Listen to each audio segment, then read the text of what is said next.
Am I heard? 1 2 1 2.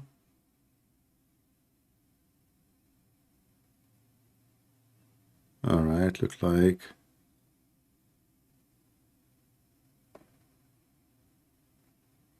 something.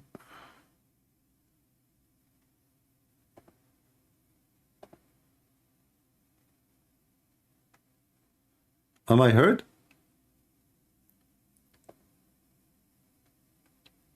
Hello, hello.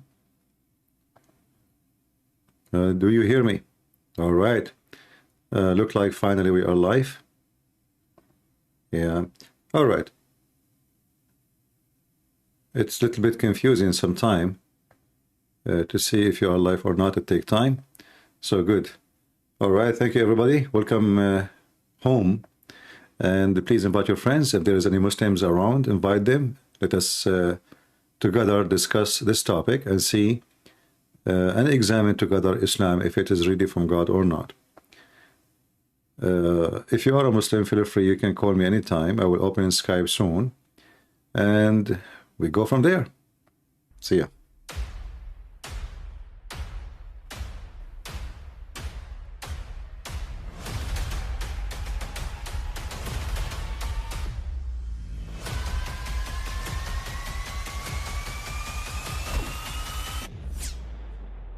All right, hello everybody and welcome to our program for today. We are going to have good time and I don't want to waste time, not your time, neither my time. I will open my Skype immediately, so if there is any Muslim, he think we are not being just, we are not being truthful, we are not sharing the truth, he can call us live on air and get us busted. Here you have the opportunity to prove us wrong, if you can. However, we believe that we can prove all Muslims in the world wrong so easy. I decided to choose this topic today because YouTube actually, when I went to YouTube to see my channel, I found YouTube suggesting this video for me about if Islam is from Satan or not. So I said, okay, that's a good topic. Let us go and discuss it. And this is what we are doing today. So we have a video of Zakir Naik. And actually I found this question very good question. And I don't think any Muslim can explain to us how in the world Muhammad became a prophet after you listen to this.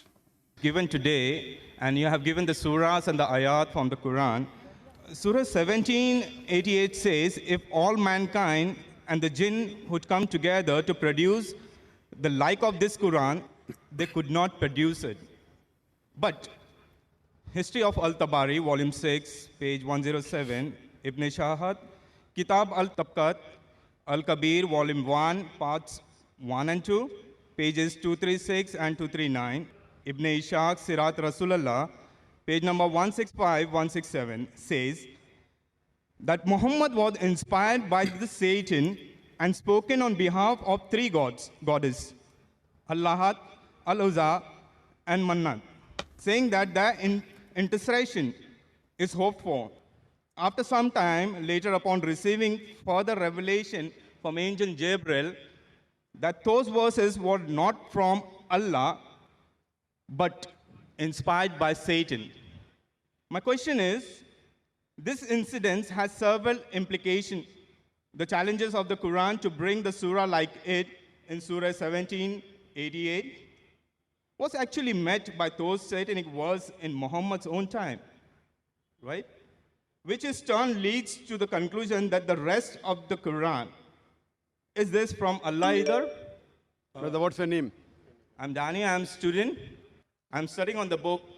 Brother Danny has asked a very good question. Yes, sir. That he quoted Surah Isra, chapter 17, verse number 88, that says that if all the men and jinn got together to produce the like of the Quran, they will not be able to do it. That's also repeated in Surah Tur, chapter number 52, verse number 34, just to help you out. And I'll give you more references. But he said, quoting Look, Zakir Naik, he is licking his lips like to show you that he knows, you know, like he have. Did you see how he's like, he's laughing like, you know, yeah, I can give you more reference, huh? You want more? You want more? I memorized them. But who care about memorizing them? Explain them. Let us laugh. Tabri and etc. that this verse of the Quran was from Satan. Maybe you read it wrong. It was an allegation that people said these words of the Quran are from Satan, and immediately the revelation came of Surah Waqia, chapter 56, verse number 77-80, saying that this book is well preserved, who none shall touch except those who are pure. A book well guarded by the Lord. Let us show you how Zakir Naik is a bunch, and whoever like him is a bunch of liars. They did not say it's an allegation. It says, it's mentioned that the reason for this verse to come down, because the Satan, he throw in his tongue some of what he recite. He is not saying this allegation, and you eat it. This is what the Quran is saying. Is the Quran an allegation? The Quran says that Shaitan throw on the tongue of Muhammad. Do you see how they lie? The Quran confirmed that Allah will delete what Shaitan. This is not allegation. If it's an allegation, then why Allah will delete? There's nothing to delete. So if we go to the stupid Quran, which we have in front of us, we will find this. To avoid the embarrassment, he said, "This you understand it wrong. This is an allegation." Absolutely false. The Quran confirmed that Shaitan, he throw in the mouth of Muhammad satanic verses, falsehood, and Allah is going to delete it from the Quran.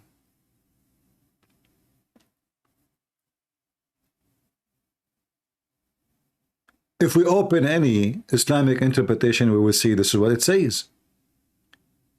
This is why you cannot trust a Muslim when he explains to you his religion. They lie. Chapter 22, verse number 52. We can go to Ibn Kathir, we can go to Al-Qurtubi, Al-Tabari, Al-Jalalain, all of them. Actually, let's do it. Is it an allegation or this is what happened?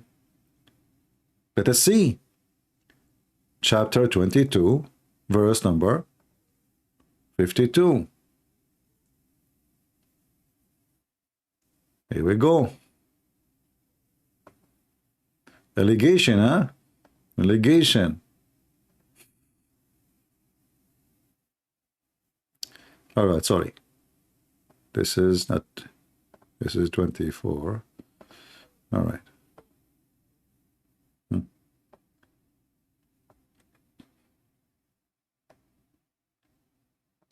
Is that an allegation? Read it. So he threw in the tongue of the prophet such that he does not act upon it. Then Allah established, then he clarifies his revelation to his prophet. So Shaitan, he threw falsehood on the mouth of Muhammad. This is Tafsir Ibn Abbas. Let us see Al-Jalalain. This is the prophet who has been commanded to deliver the message. Or a prophet or Nabi. Nabi means a prophet. One has not commanded to deliver anything, but that when he recited the scriptures, Satan cast into his recitation what is not from Quran. Is that an allegation? Or this is interpretation and explanation of what happened? Do you see how they lie?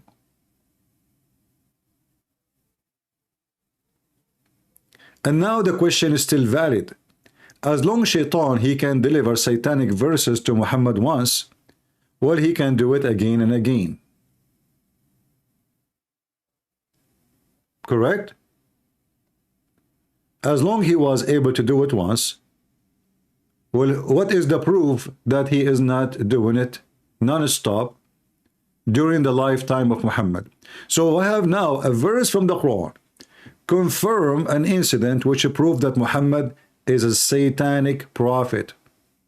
He received messages and Quran from Satan.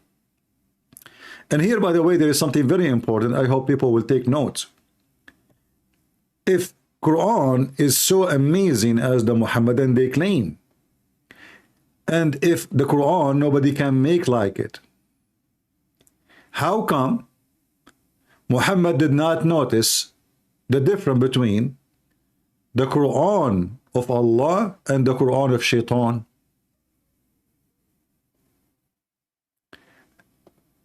Imagine I am claiming to be a prophet of God, and then I deliver to you a message totally oppose my God teaching, because what Muhammad he said in this verse here is about worshipping the three daughters of Allah. It's not just a normal word by mistake. It's about worshipping the three daughters of Allah. He said their intercession is a must. So which means Muhammad he approved that Allah he have three daughters, and he approved that they are goddess, and he himself he worshiped them because he mentioned their name and their intercession. How in the world Muhammad did not notice what he is saying?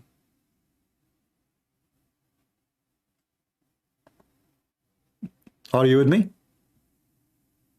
Is it possible that Muhammad did not listen to himself? If this is the case, that is being even more horrible. So when this potato here, he tried to explain, he said, you understood wrong. This is an allegation. That's false. That what happened, that is not an allegation.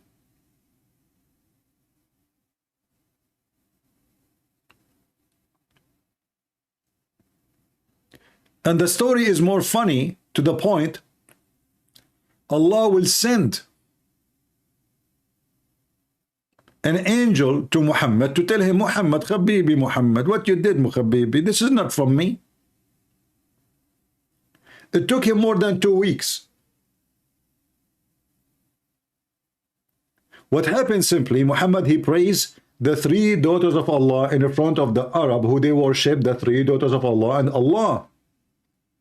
When the news is spread that Muhammad he did that, many people they start saying, obviously Muhammad is a fraud. Muhammad he said to himself, uh-oh, what I did, big poo-poo, let me fix it. How he can fix it? He claimed that those verses he gave are not from his God. It is Satan who threw them in his mouth.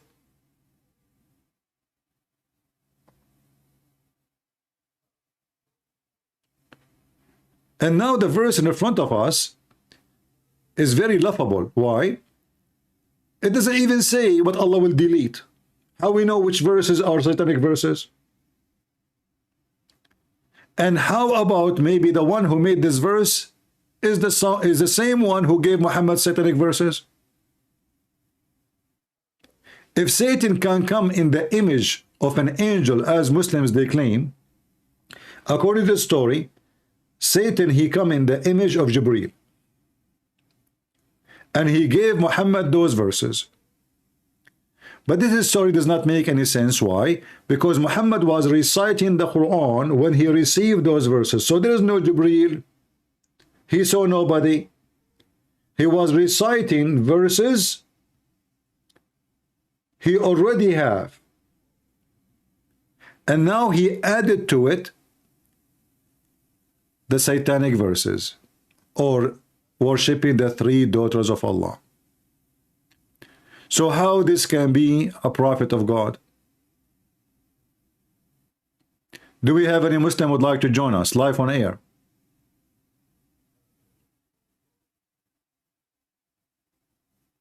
Anyone?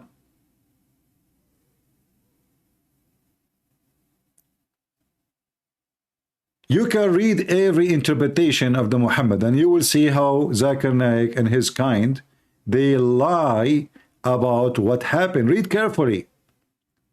Is it an allegation or this is what happened? Here it says,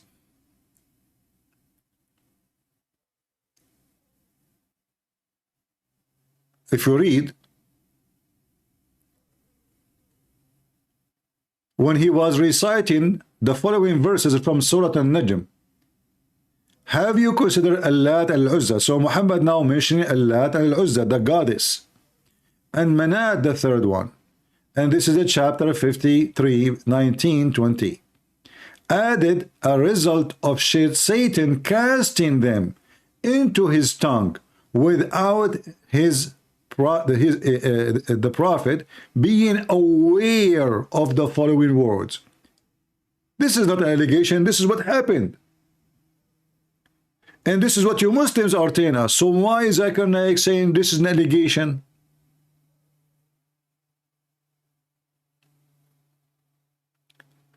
Aren't you ashamed of your answer? Or because you have no shame anyway? And we defend Islam anyway. But then people will go and will start reading and they will find that you are just a fraud. Aren't those all your scholars? Who is Zakir Naik? He's nobody. This guy even cannot even speak one Arabic word. He can't even say his prophet name correctly.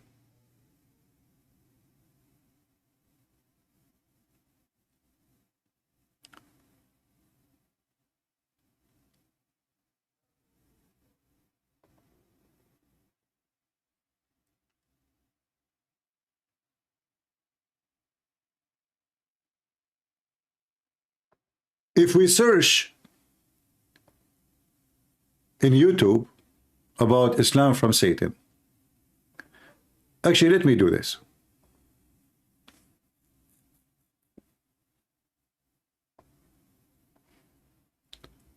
Islam from Satan. You will see how hilarious the Muslim answer about that claim.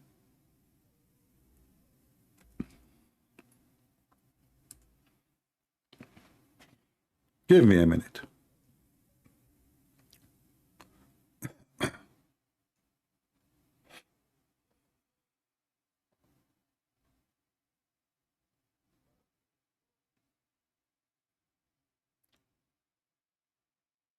Islam from Satan. Give me a second, please, before you try to call me. Unless you are a Muslim. Okay, why would the devil... Listen, this is the redhead, this redhead, Abdul. He is going to get you busted with something you cannot answer. Look what he will say. He starts saying, why would the devil... Okay, go. Tell pagan Arabs to stop worshipping idols and to worship the God of Abraham? Huh? Why the devil will tell the Arabs to stop worshipping idols and to worship the God of Abraham? But here we just saw Muhammad worshipping the three daughters of Allah. So the Arab, they worship Allah. Did he mention why the devil will say to the Arab, stop worshipping idols? But the Arab, they believe in Allah. Allah is the God of the Arab before Islam. And the Muslim, they call them pagans. Do you see the stupidity?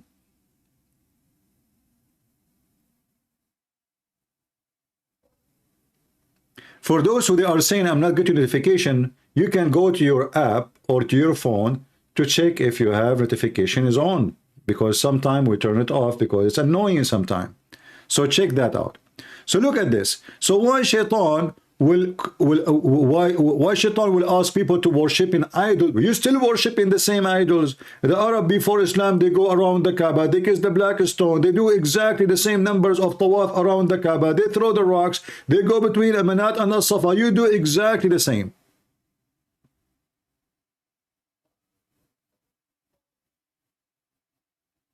So what this guy is talking about? The other guy, he said to him, good question. Well, the answer is here. It doesn't matter for Satan how he do it to deceive you.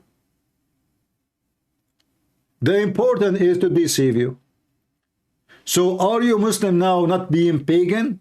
So we challenge this potato to call us and tell us why he kisses stones and why he have to believe that the stone is going to witness for Muslims in the day of judgment. Isn't it? This is what paganism is. Believing that a stone is alive and a stone have part of their worship and practice of worship. Let us see if we have anyone.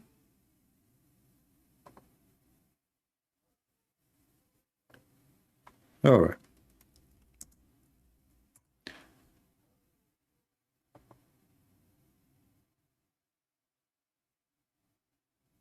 If you are a Muslim, please text me.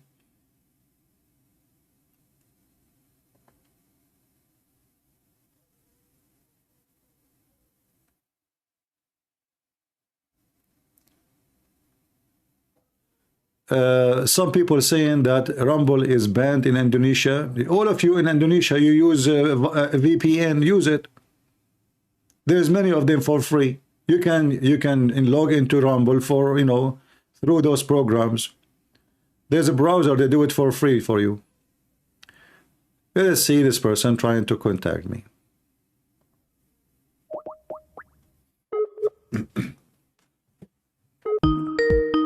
Let us see.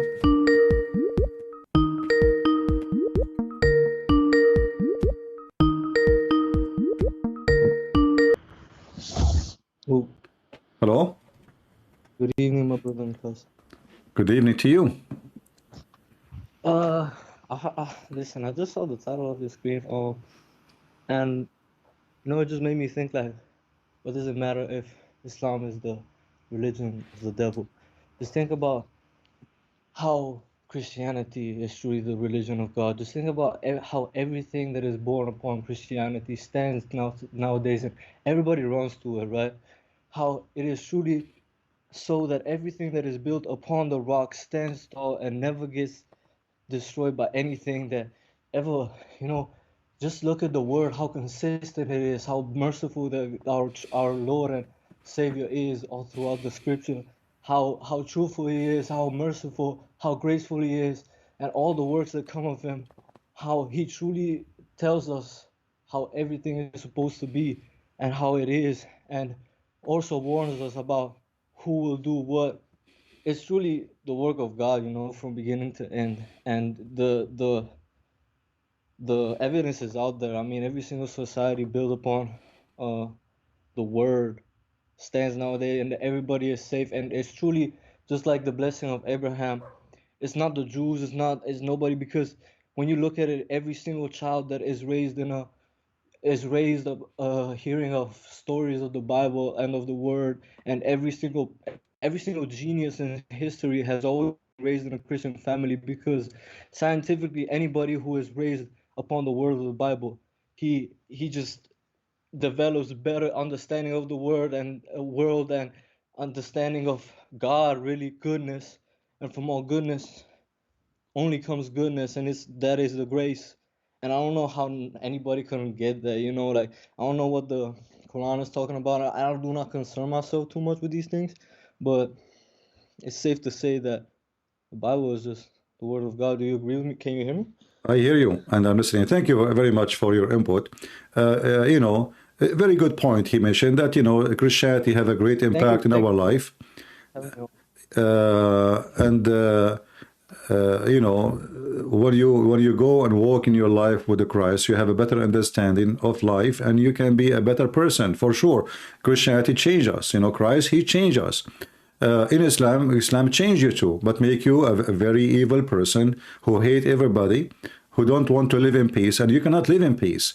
And when you don't have peace within you, how you can be even part of this world unless you are part of the devil world, you know? Yeah, you're not the Holy Spirit, definitely. They don't have it. They don't have a blessing of God. They have only satanic, demonic hatred teaching toward others. a Muslim, he is not even allowed to be loving to non-Muslims. So how that can be from God? So when the Muslim, they speak about Really, Islam is not the from flesh, Satan. like from the flesh comes all this kind of evil. So it's really simple to understand if you read the Bible. It's just if you see anything like that, it's clearly not the word of God. And Jesus said, "The word, I am the word, the truth, the life," and anything that goes against it is clearly not the word of God, because it's truly the word. You would know that it was the word of God if you saw how good it is, and it only takes to open your eyes to the world you live in and why certain places do better, and read the Bible and you understand, like Yeah. all You all know, the Messiah, he said, from their fruits you shall know them, right? Amen. So in order to examine anything, let us use this sentence, including to examine the Messiah, because anyone can claim to be the Messiah. But the Messiah himself, if we examine everything he did, we will find out there is no way that he is not the Messiah. This is number one. For his fruits is not the fruit of any man, but the fruit of God. If we examine the fruit of Muhammad, and he is God, not only Muhammad, all the fruits of Islam is evil and ugly. Not a single teaching of Islam is about ethic, even though the Muslim, they try to present Islam as an ethical belief. But the second you start reading the lines and the text and what's so-called scriptures, you will find that ethic has nothing to do with Islam. Actually, I challenge all Muslims who they are listening to call me and to show me one thing is ethical. They will say to you, well, the Quran says we have not to do bad things to our mothers and parents. This is from the Bible. You are copying us. Satan trying to copy us. Bring me something else. In fact, in the Bible, if you mistreat your parents, the punishment is death. In Islam, you can have sex with your mother, yet there's no penalty. There's no penalty for having sex with the mother. The mother. How? No. The Hanafi sect, and I can show the reference. Any Muslim can call me right now, get me busted. If you have sex, if you have sexual relationship, if even married your mother or your daughter or your sister, there is no penalty. This is a religion is out of the mouth of the devil directly. There's no question about it. Thank you, brother, for calling me, and good to have you with us. God bless. That's great. May the God bless you throughout this live stream, and do your works well. And make sure to remember to keep the word within you. You know, the word is within you. Amen. And thank you for everything. You know, it's great to hear from you. Thank you. God bless. God bless. Thank you. All right. If there is any Muslim would like to call us, please feel free. We would like to hear you, and maybe you can get us busted.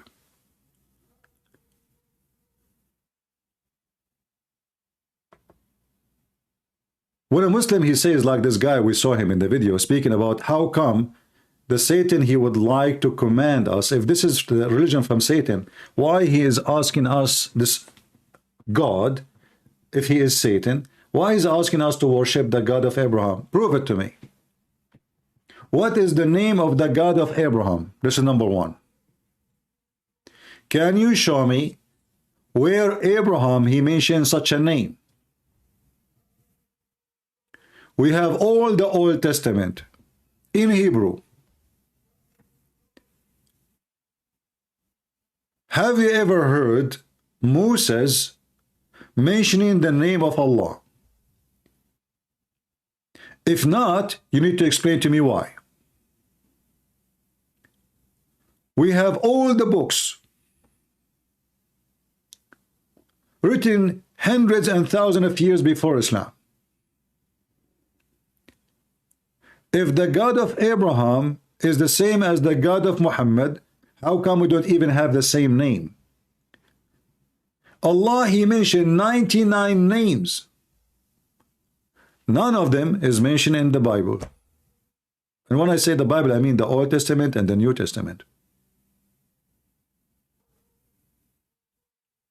How you explain that to me?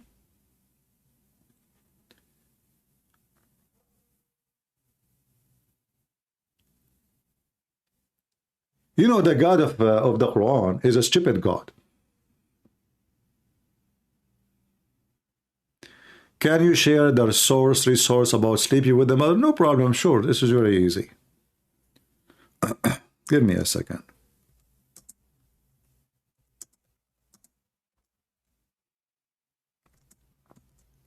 I will give you the link in Arabic. Just use Google Translation, please. You open it with Google browser, because I don't have any in English. Sorry. Excuse me. Those books are not even translated, I think. Okay.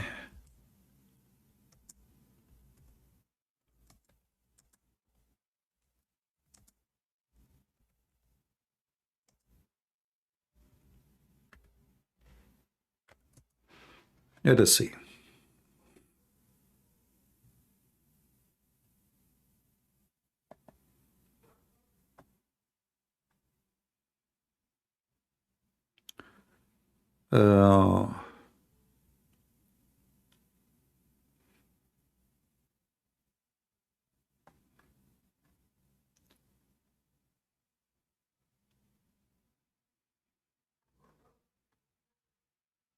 I found this website, but the page is so long for you to find it. So let me find the front page.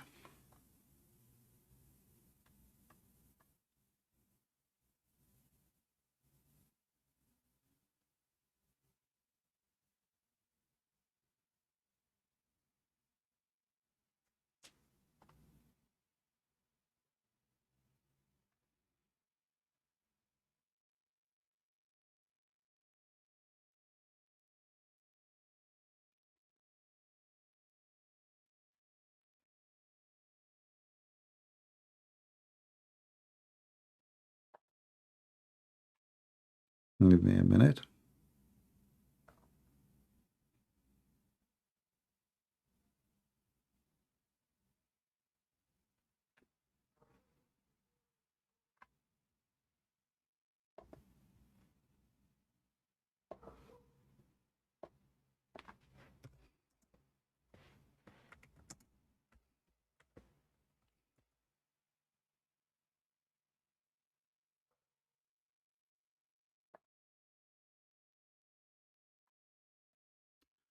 All right, here we go.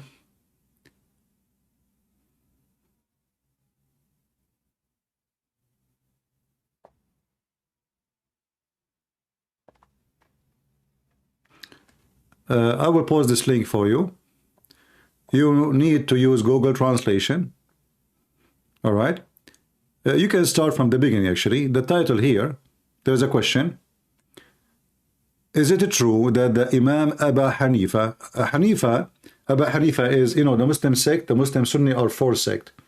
And this is one of the largest of them. It's like, you know, in Christianity, we have the gospel according to John, etc. So they have a four sect. And this is one of the founder of the Islamic sect of the four. Massive one. The question is it true that Abu Hanifa, he made a fatwa allowing men to marry their mothers? And how we can refute that? And here they are quoting for you what it says. Let me use Google Translation and I will post the link for you.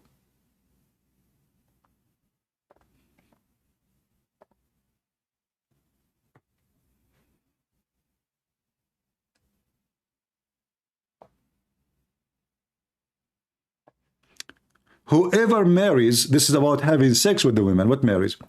Whoever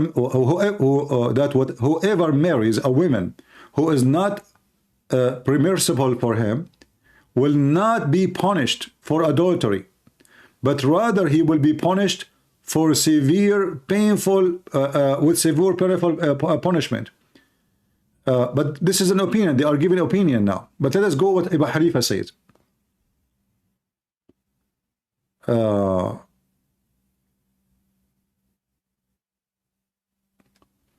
Let me go back in Arabic to find it first before we go to English again, so I can find it. Okay, here in the page number 85, when you translate page 85 in the book of Al-Mabsut, volume number 9, a man, he married his from a woman, she is not allowed for him to have sex with her. There is no penalty for him, even if he knew of what he is doing, which means he knew this is his mother, or he do not know. And this is the statement of Abu Hanifa. Let us go and now translate to English. So we have to go to where it says 9. Here we go. The book of Al-Mabsut, As-Sarkhasi, volume number 9, page number 85.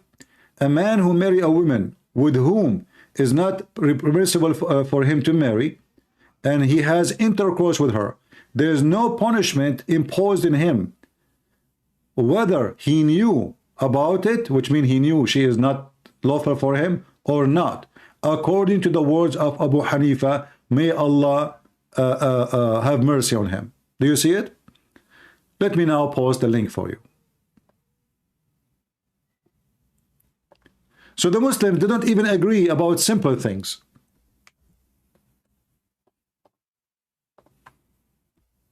Here we go. Is the link showing? Is the link appearing for you? Or not? Let me know, please. And let me know if it works when you click in it.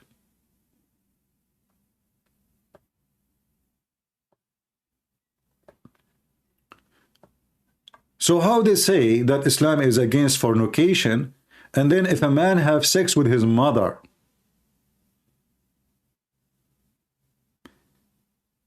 if he knew or not, it doesn't matter. There's no penalty. Why? Because in the Quran, nowhere it says there's a penalty. Show me. Nowhere.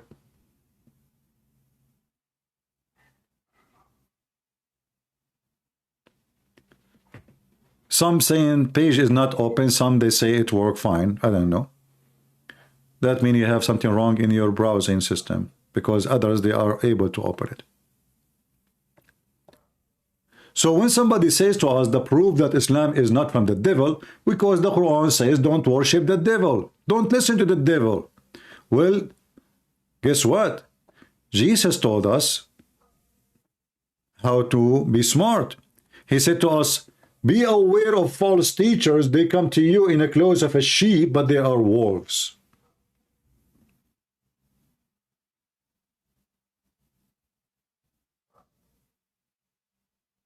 Correct? So the answer is so clear. Are you saying to me Satan is so stupid to the point he cannot come to us in the clothes of a sheep while he is Satan? A scammer, he can come to your house and he claimed that he is working for a solar company and he make you sign papers. If a scammer can do that, Satan cannot do it?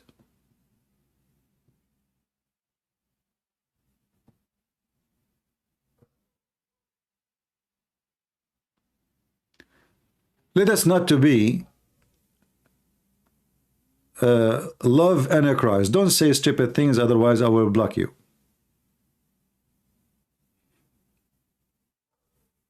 Do we have any Muhammadan would like to join us?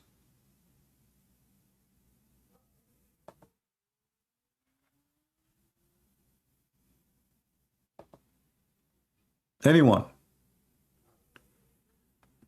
Who is a Muslim? He dare to call us and tell us how in the world you Muslim believe, you claim that Islam is Abrahamic.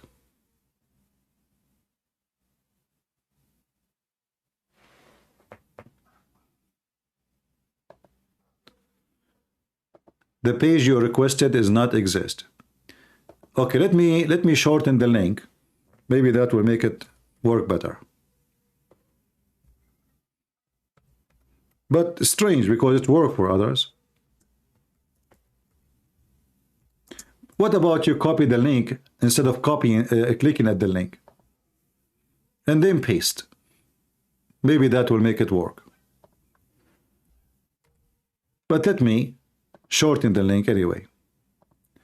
Here we go. Now you have it.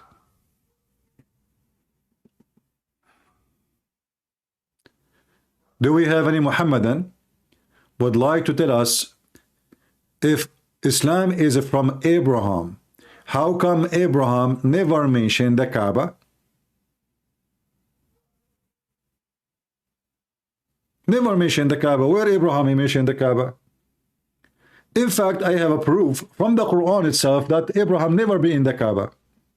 Anyone knows how we can prove it? Let us see who of you remember how to do it.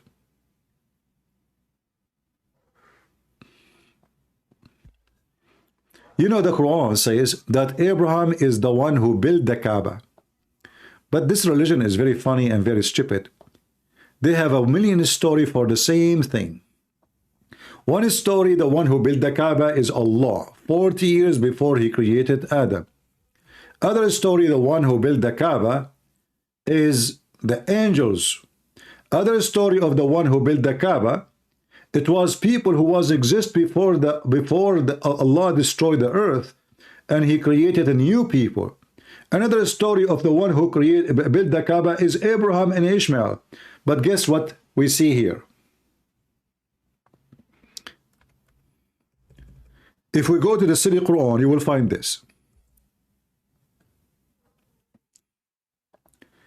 In chapter 2, verse number 127, it says, and remember when Abraham, by the way, the word remember does not exist.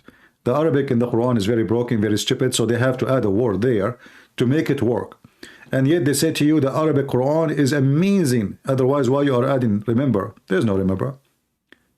All what Arabic says, and when Ibrahim, not Abraham, and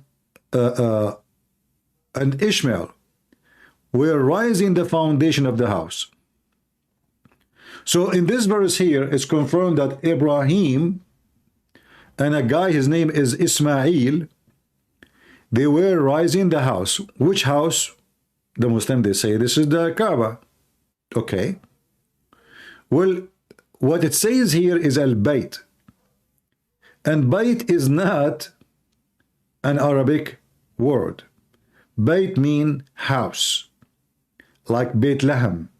And we have tons of towns in Israel. They always start with the word Bayt. And we know that Abraham, he built a Bayt, but not in the Kaaba. But let us confirm that this has never happened in the Kaaba. This is proven to us from the same stupid book. It's called the Quran. According to the Quran,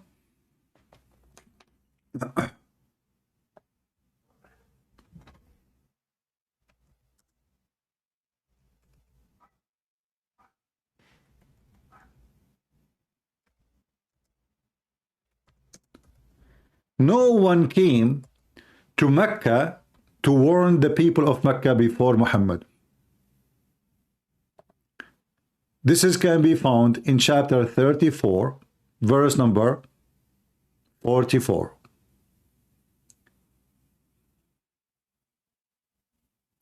Here it says, we had not given them scriptures which they could study. Okay, so how Abraham was there? This is talking about who? Abraham, according to Islam, has scriptures. He's Zakir Naik. What's wrong with you Muslims? Do Abraham have scriptures or not? If we go in the Quran, we will find that yes, Abraham, he have scriptures. So if Abraham, he was in Mecca, then, and he was the first in Mecca, and his children were there.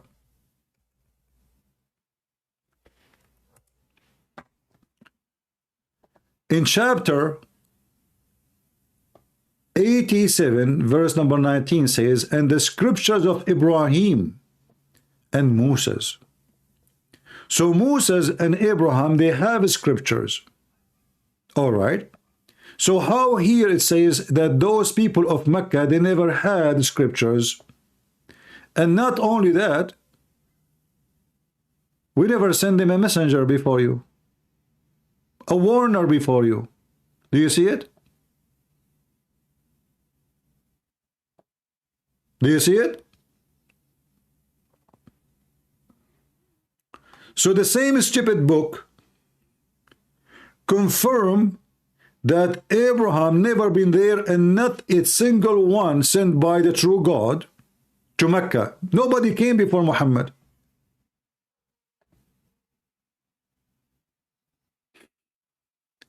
Do you see how easy to destroy this garbage cult?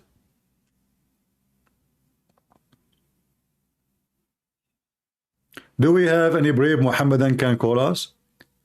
And just to make it simple, by the way, the same stupid Quran says, if this is a book made by other than Allah, you will find in it a lot of contradiction. Well, here we go. How Abraham was in Mecca with his children, and then no one came to Mecca before Muhammad. Never.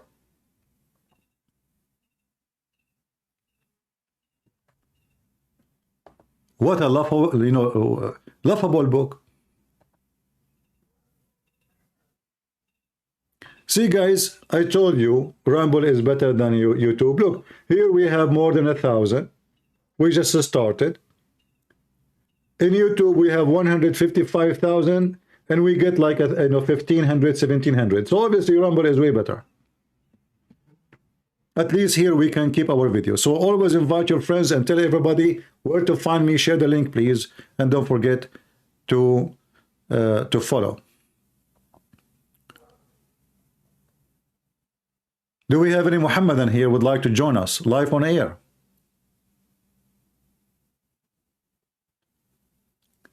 And remember, we don't reject Islam just because Muhammad is a pervert. I mean, yeah. There's a million reasons to reject Islam, but there is very serious reasons.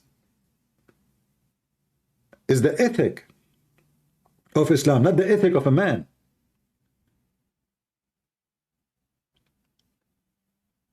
If we ask the Muhammadan, where is the 10 commandment of Moses?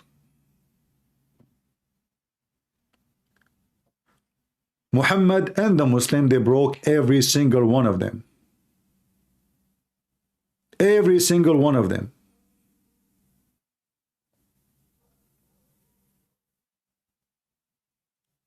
When a Muslim, he come to you and he says, you Christians, you have a funny Trinity. Well, I say to you, you have a funny oneness of God, because your God, he claimed that he is monotheist and he is one, but yet he always used the word we. It's in front of you. You ask the Muhammadan, your God, which is a monotheist God, why he keeps saying the word we? They say to you, oh, hold on. Allah, he say we. Oh, let us mean, this is not the right way to explain it. Christian Prince, first of all, Allah, brother, he said we. The reason he say we, because it's a mathematic. Zakanak, because of what? It's mathematic. Majestic. So here, the Muslim, they say to us, Allah, he used the word we because he feel better when he called himself we. Can you believe it? I thought it's wrong to believe in a Trinity, but Allah himself don't like to be one. He feel better if he call himself we, which is a fake we. You see, if the God of the Bible, he say we, well, the God of the Bible speak in the name of the Father, the Son, the Holy Spirit. When the God of the Quran, he say we, he speak in the name of who? Fake we. Even your God, he is not satisfied with his oneness in the language. So how about reality?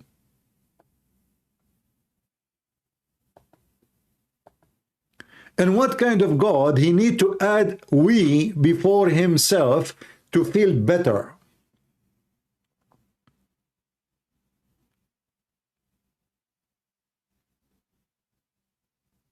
Why? What's wrong if you say I?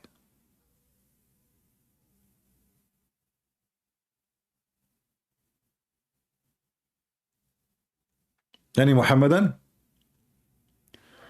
Let us look at the Skype again to see if there is any message from any Muslim. There's no Muslims. You see, if our program run by a girl, her breast is coming out and she is from San Francisco and she have a blue eyes, the Muslim will be lining up to talk to her. Or if you are a guy who do not know anything about Islam, the Muslims will be all over you. And the second you ask them a serious question, they say to you, first of all, this is not what it meant. Do you know Arabic, brother? Do you speak Arabic, brother? What's your name, brother?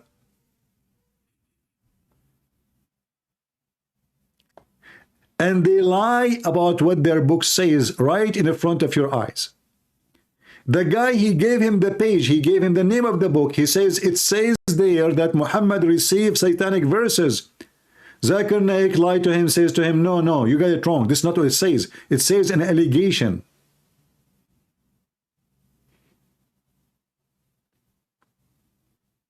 But the Quran confirmed, and the book confirmed that Zakir Naik is lying.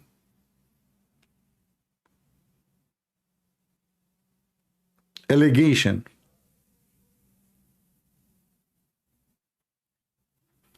Who is a beautiful Muslim who is promised to go to heaven? He like to call us and get the opportunity to convert thousands of Christians. After debating me, I will lose for sure.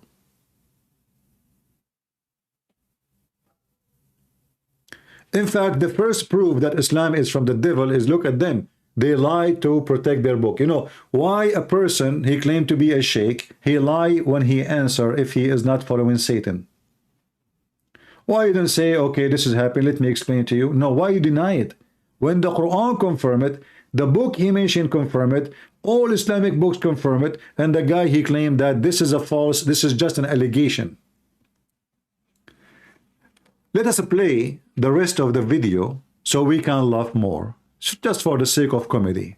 Of the world. This verse came to say that no one be able to touch the Quran in Lohe Mahfuz, in tablet well preserved, except the Mutaharin, that is the pure angels, indicating that the Satans can come close nowhere to the Quran. Look at the stupid answer.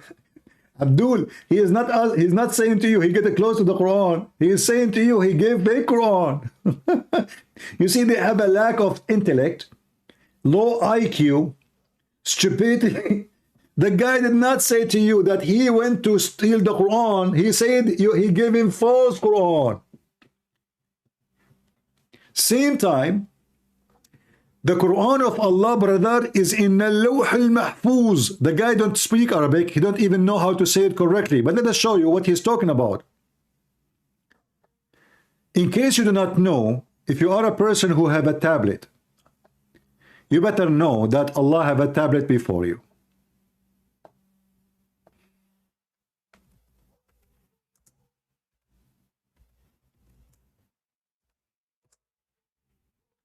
Chapter 85, verse number 22. It says Allah, he have a tablet. Can you believe it? And he put the Quran there. And now he just said to you that nobody can get close to the tablet. Is that true? Let us go to the Quran again. We will find here that according to the Quran, Shaitan, he can steal information from Allah.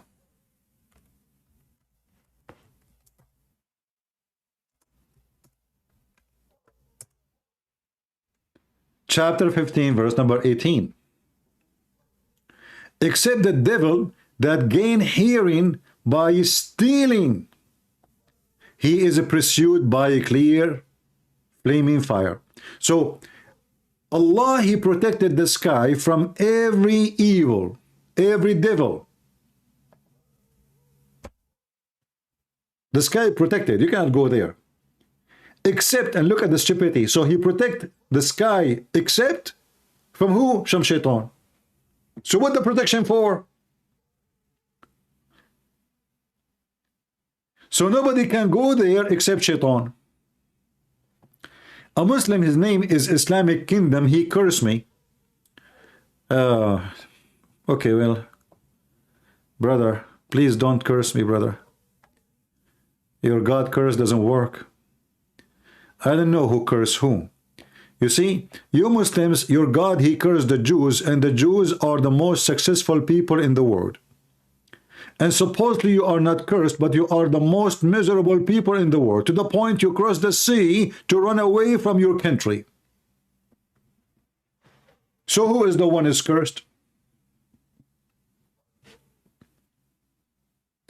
Allah cursed the Jews, according to the Quran. If we go right now to Israel, and we walk between the houses and the street of so-called Muslims, we will find the garbage in the street everywhere. We will find that the name of their kids and the graffiti and the drawing of penises in every wall. We will find that they have bars over their windows because there is no security, no safety, because they are very good people. If we go to the houses of the Jews, we find nice houses, clean houses, beautiful trees. Who is the one is cursed? Even when your country have oil and wealth, that oil and that wealth is used for evil.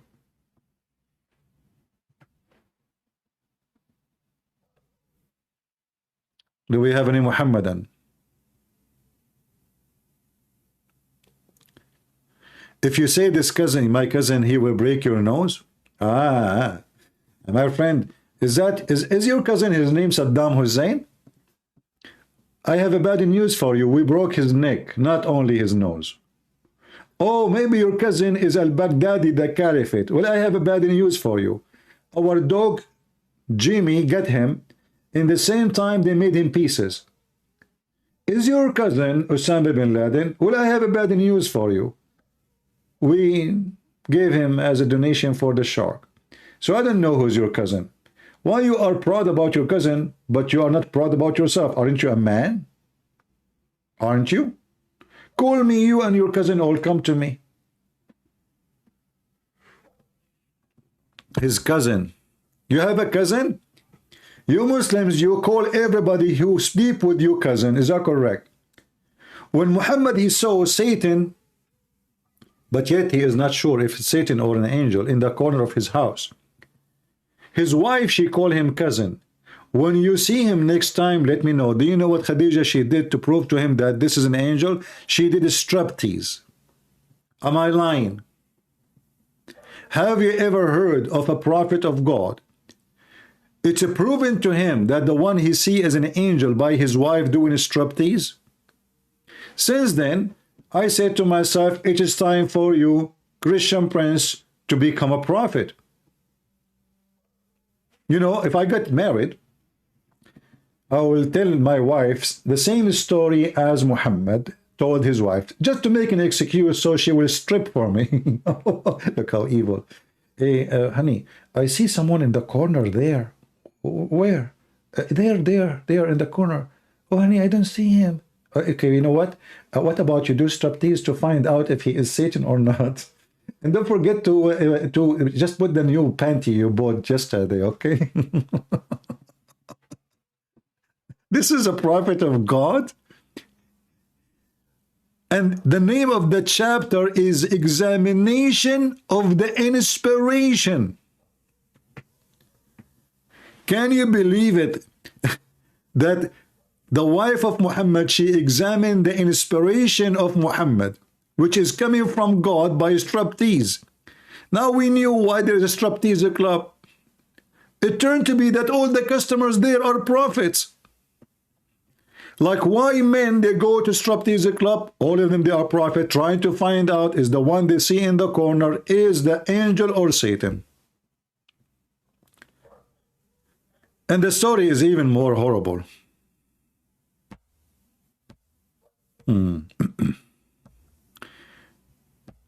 You challenge CP to mubahala. This guy is challenging me to do mubahala. You know what mubahala is? A Muslim, he will call me. He say, may Allah kill you if you are lying. I take the mic. Okay, may Allah kill you too if you are lying. Your mic. Okay, may Allah break your nose if you are lying. Okay, your turn. May Allah, he break your toes if you are. What a stupid religion, man.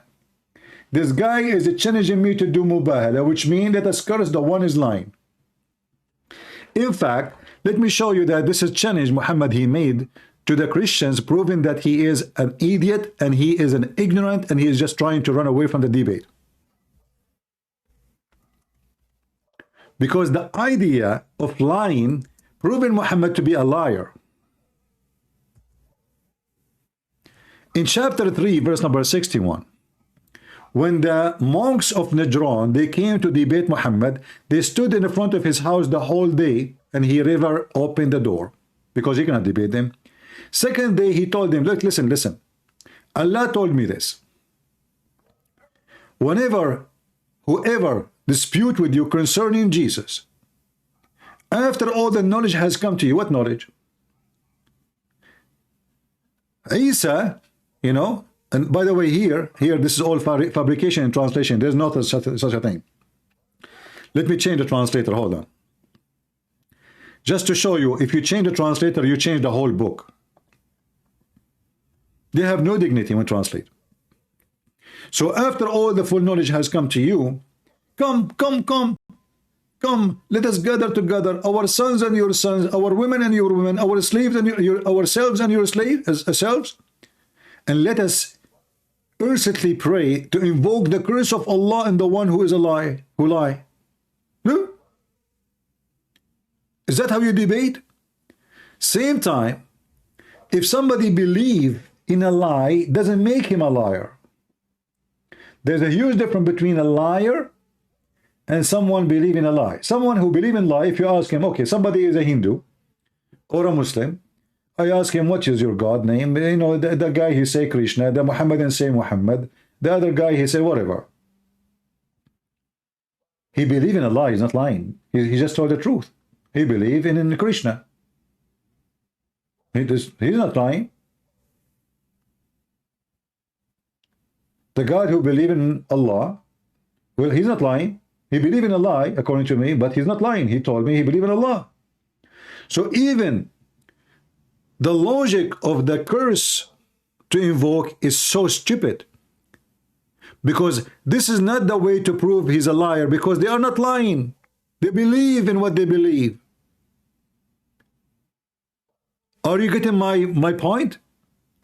If somebody believe in something it is wrong, and he is being honest with you in what he believe, he is not lying.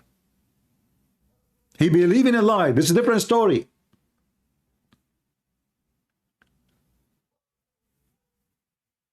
Same time,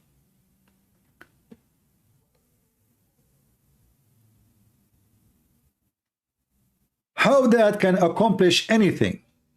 Are you saying to me that I teach wrong information and Allah will not curse me unless I ask him to curse me? Are you saying to me that your God will do nothing to me unless I do this?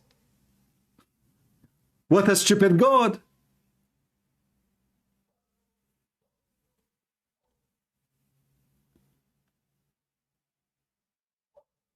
So we can lie as long we don't ask Allah to invoke Allah to curse the one is lying. It's okay.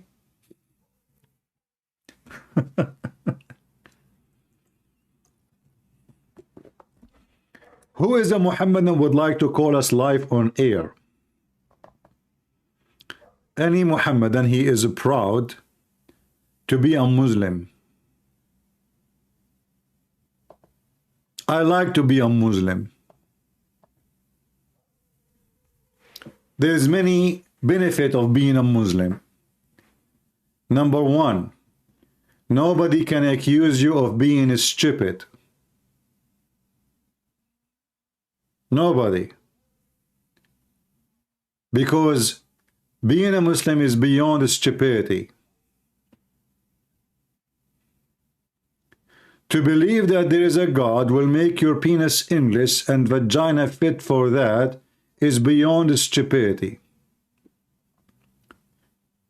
To believe that there is a God right now, he is working in heaven to smooth the skin of women. 1,000 years to smooth her skin. Why? She is an alligator?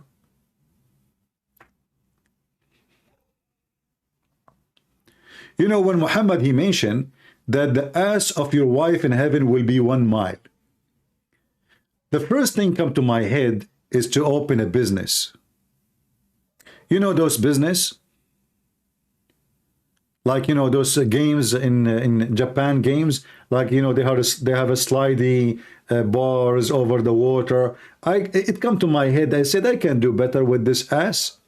I will go to Japan and I will make a challenge who can climb the ass of my Muslim wife, which is coming from heaven. It is 1 mile and she is so smooth.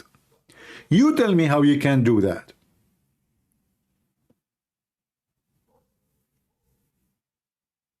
A wife, her ass is 1 mile.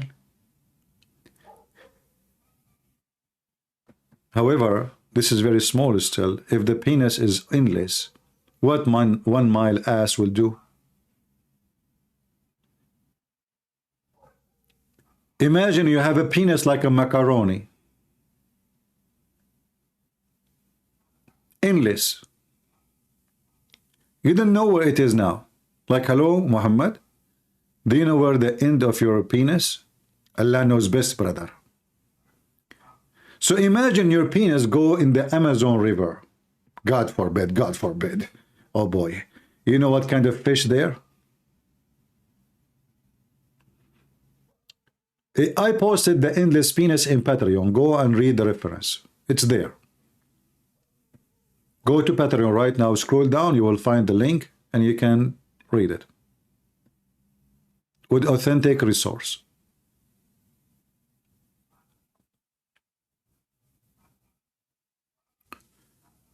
Any Muhammad or Muhammadan would like to join us live on air and tell us how in the world Islam is from the God of Abraham. All proving to us that Islam is a very pure satanic cult. Who accept the challenge to call me? Anyone? Any half one? Where is your sheikh? Where is your scholars?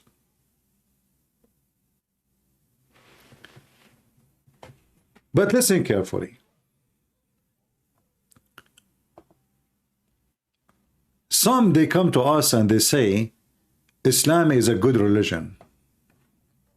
And then, you know, the first thing I ask myself, it's good to who and what is good mean? You know, when somebody say the word good, what is good?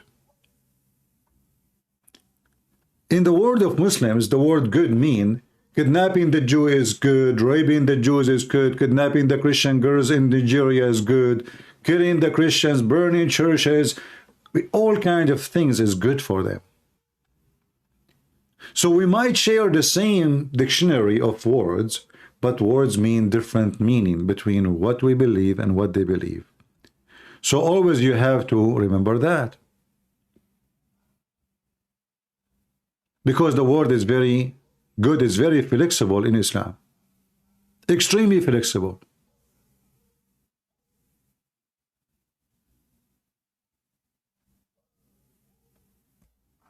Any Muhammadan?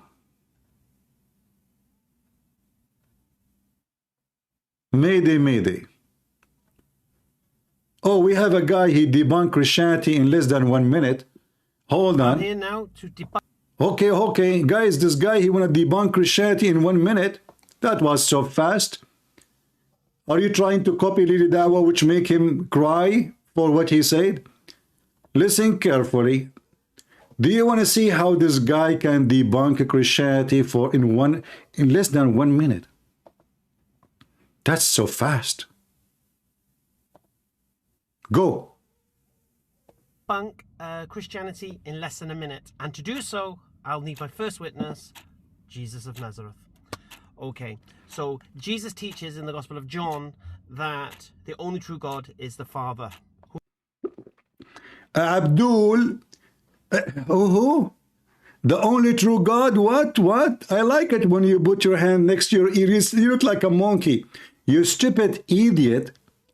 As long this is what you accept and you believe this is true, then you have to accept that Jesus is the Son of the Father. Did you just say the word Father? So do your religion teach that Jesus is the Son of God and he have a Father which is God? Do even Muslims listen to themselves? So this guy, he learned one verse. That's it. This verse is going to prove, will debunk the Christianity, all of it. Are you sure, Abdul? Yes, brother, I'm very sure. Listen carefully. Are you very, very sure? Who's that? The only true God is the Father. For those at the back, the only true God is the Father. If the only true God is the Father, then Jesus cannot be God. But isn't Jesus said, you donkey, I and the Father is one? Potato. However, that's to show you why I consider Muslims trying to promote Islam, they have the answer of a mule. This guy, he mentioned John 17. And you know, always I used to imagine the Muslims as people who walk step by step. But then after I came to America, I noticed that there is a different species of Muslims. They are called kangaroo. The kangaroo, they jump over verses. So the Muhammadan, they read chapter 17, but only they saw verse number 3. They don't see the rest. It's not even there. They are kangaroo. Jesus spoke those words, lifted his eyes to heaven and said, Father, the hour has come. Glorify your Son. This is about Jesus is going to be crucified. You Muslim, you deny the crucifixion. Glorify your Son, you donkey, Abdul. So you want to debunk Christianity, you go and choose John 17, which is Jesus saying that the Father glorifying the Son.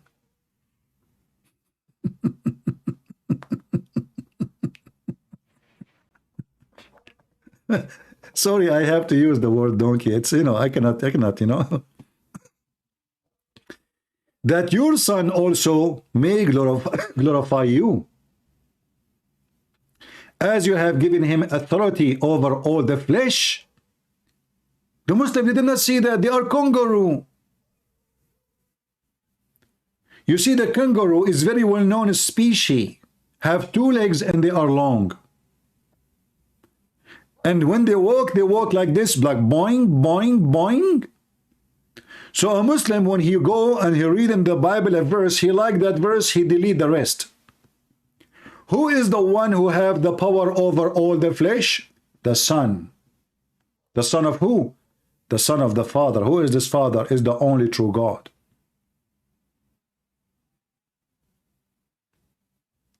So this Abdul want to prove to us that Jesus is not God. He went to a verse confirming that Jesus is God.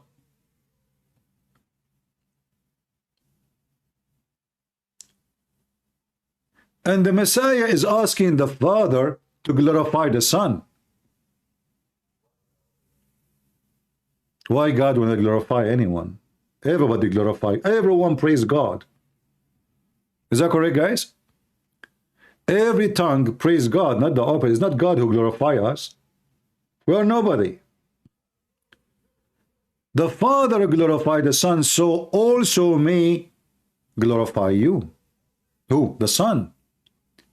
As you have given him the authority over all the flesh, that he should give eternal life to as many as you have given him. Who is the one who gave eternal life? Jesus. And this is eternal life, that they may know you, the only true God, and Jesus Christ whom you have sent. I have glorified you on earth, and I have finished the work which you have given me to do. And now, Father, you glorify me together. You glorify me together with yourself, with the glory which I had with you before the world was. Do you see it? The Son, he have the glory with the Father before the world was created. Do you see it, Muslims? Jesus, he just said that he is the Son of the Father, and him and the Father, they are exist before the whole world. Do you see it?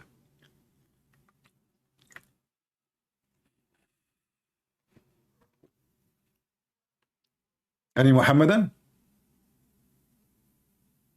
And yet they say to you, from this chapter we can prove that Jesus is not God.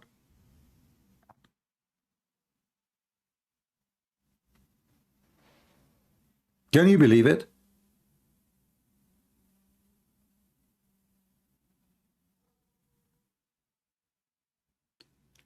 Who is a Muhammadan? He have the courage. Like we have a guy, his name is Islamic Kingdom, but for some reason this guy, he don't dare to call us. It's okay, he's a Muslim. What you can say? What a curse to be a Muslim. You have to wake up early in the morning because your God, he is the bus guy. If you miss the bus, you miss Allah. One of the funny things about the Muslims, when they pray to their God, they never pray to him. According to Muhammad, Allah cannot hear their prayer unless he come every third part of the night. And he say, who is praying to me? But he came in the time when nobody is praying. Hey Muslims, is it true that your God Allah, he come every third part of the night down to the lowest heaven?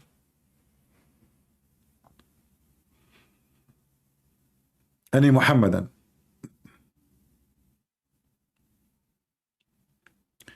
Welcome everybody who is coming here to support. You know, I don't want your support.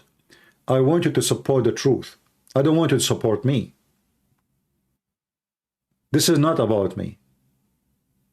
Never was and will never be. We are here to protect your children and generations from lies of the Muhammadans. We are here to share with you the knowledge of the truth and defeat the liars. This is not about supporting me. Do we have any Muhammadan? So this Abdul, he is so excited. Christianity debunked. That's it. What a laughable religion. Extremely laughable.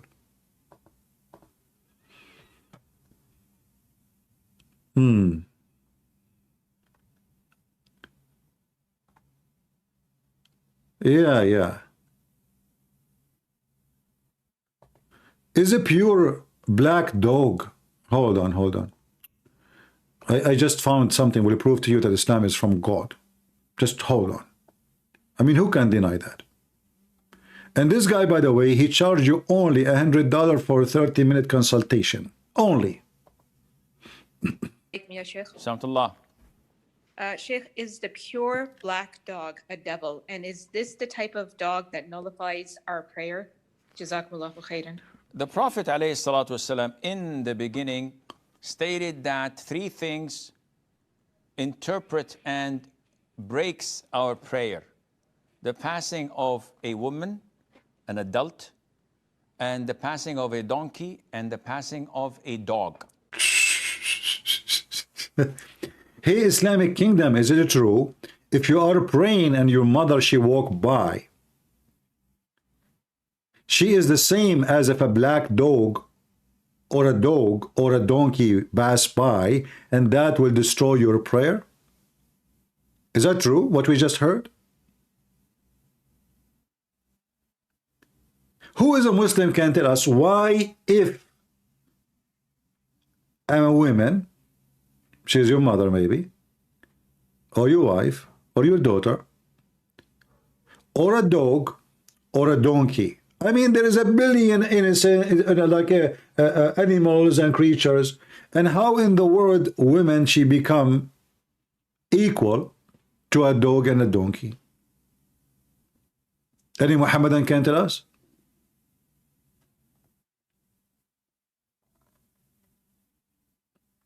Any Muslim?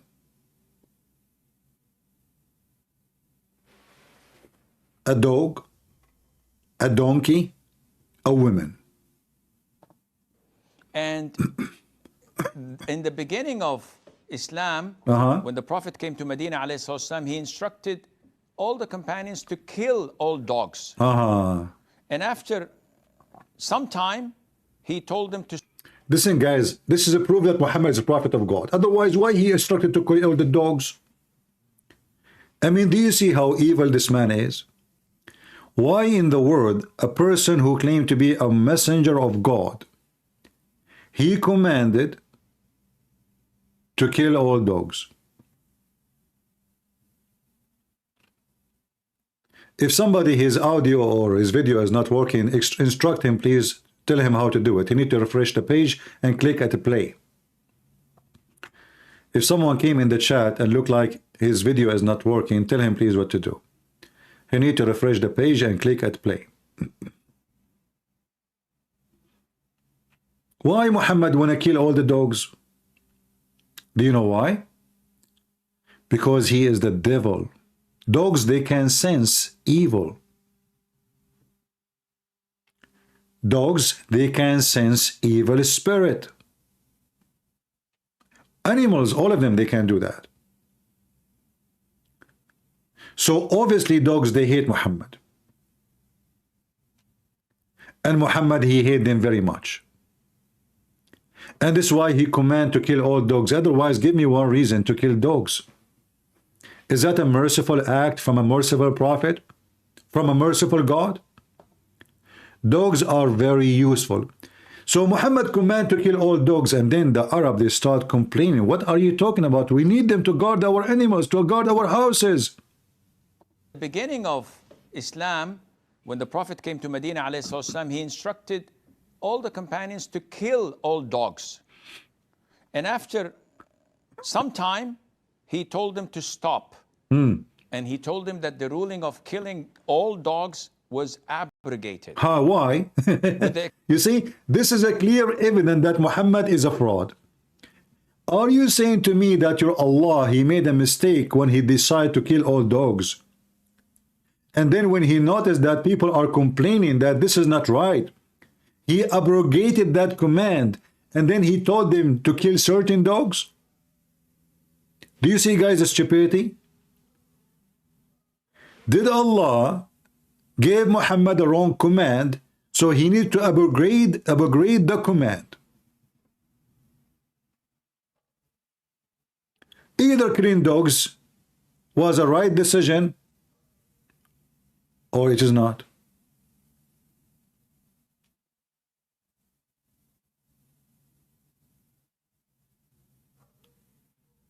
Obviously, it was not.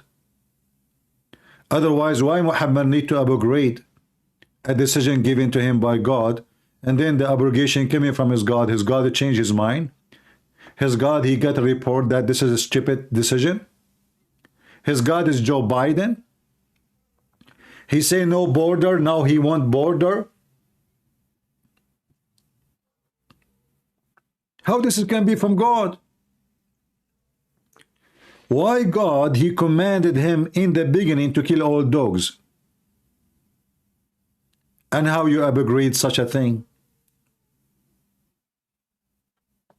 And in the beginning of Islam, when the Prophet came to Medina, ﷺ, he instructed all the companions to kill all dogs. And after some time, he told them to stop. And he told them that the ruling of killing all dogs was abrogated. Abrogated? Where? With the okay, hold on. Muhammad, he received command from Allah in the Quran. Show me where he received command to kill dogs in the Quran, and where he received command in the Quran to stop killing dogs. Obviously, Muhammad is fabricating stories. He changed rule as he wished. He claimed Allah told him, but obviously there's no God speaking to him. Dogs are one of the most useful animals for mankind through history. Why we shall kill them? There's no point.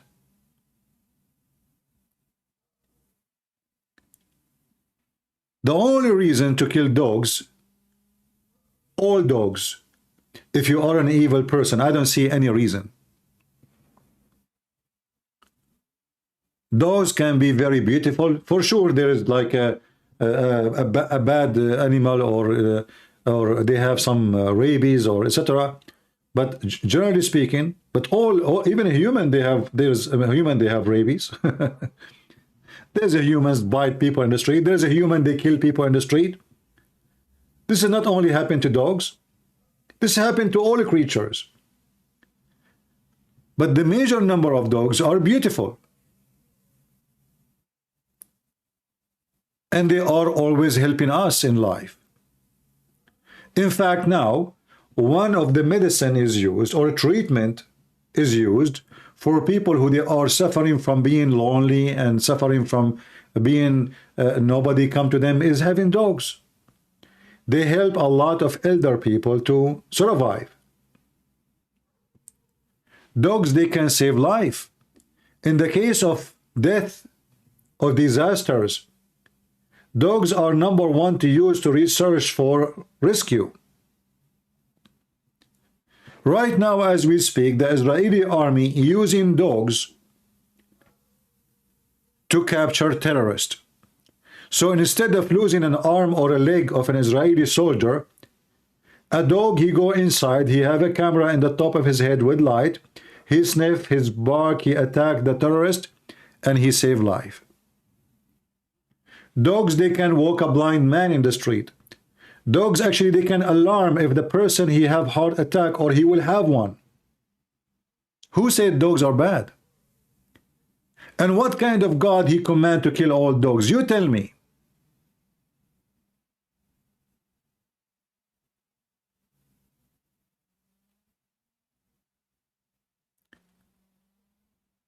I trust a dog in my house, but I will never trust this idiot to enter my house for a second.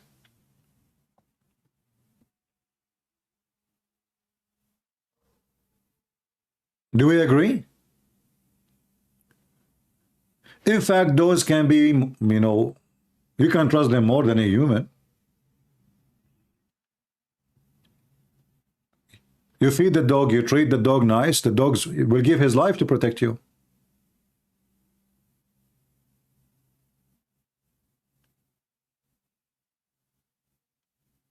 So here you see a clear evidence that Muhammad is satanic, and the proof of that is how much he hates dogs. Continue, please. Exception of killing one dog, and that is the black dog, pitch black, that has 2 yellow spots over his head, or white spots. Now, I don't know whether this fits the Doberman, or I don't have knowledge in dogs. It's definitely not a Chihuahua. But such a description of a dog, the Prophet said, because it is a devil. That's deep. Brother and sister, now we know exactly, brother, who is the devil. So if you see a dog, he's the black, totally black, a bit black, brother, he is the devil. It's proven scientifically. Isn't it, this is another clear evidence that Muhammad is satanic and he is stupid and he's mentally ill? So now, just because the dog is black, he must be Satan. In fact, Muhammad, he says, اقتلوا كل أسود بهيم. Kill every pure black animal. Every. In the hadith, when they asked Muhammad, What is the difference? Like, why we kill the black dog? What about the yellow dog? This is after Muhammad abrogated his command. Remember, in the beginning, he ordered to kill all dogs. So they ask him, okay, what the difference between black dog, yellow dog? Let us show you the conversation.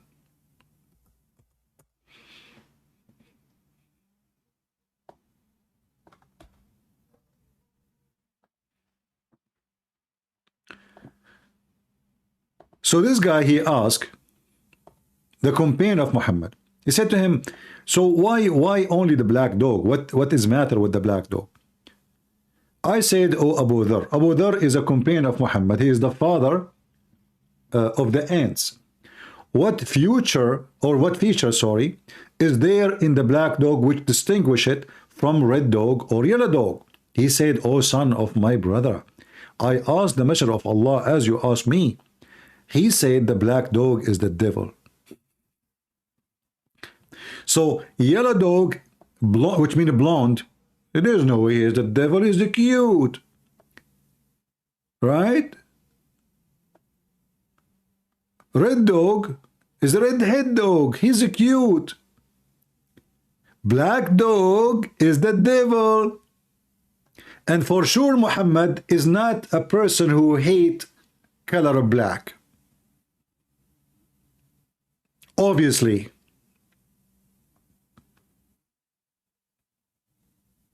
So now the dog, just because it's black, we kill it. This dog, he did nothing wrong. Except being black. So what is the reason to kill the dog?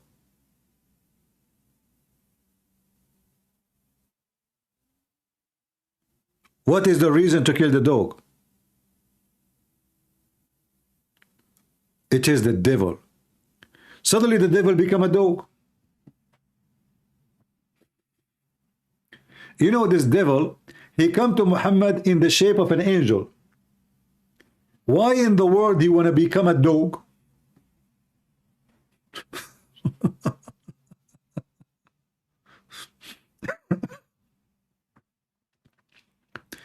Isn't it obvious that Islam is from the true God, brother? I mean, come on. Look at this. This must be from the true God.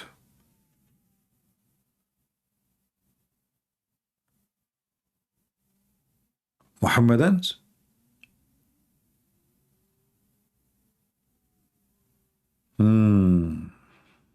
Black dog, what you gonna do? What you gonna do when Muhammad come for you?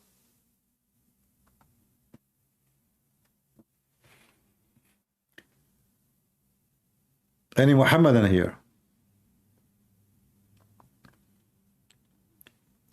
Well, dogs is you see dogs as in animals, their, satisfaction is very easy, they are animals. But I can trust a dog 1,000,000,000 times more than Muhammad. The Muslim book says, if the eyes of the Prophet fall into a woman, her husband must divorce her to the Prophet so the Prophet can F her. If you have a dog in your house, he will not require any of this.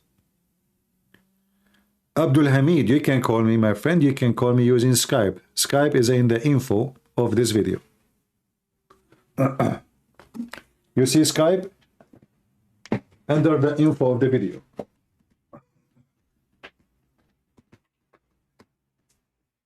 And you can invite your Muslim friends to join us in case they like.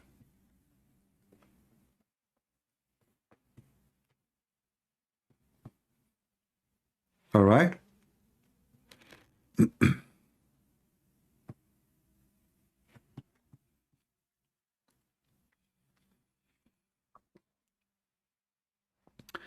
Let us see Skype if there is anyone trying to contact us. Until now, I didn't see any. No problem.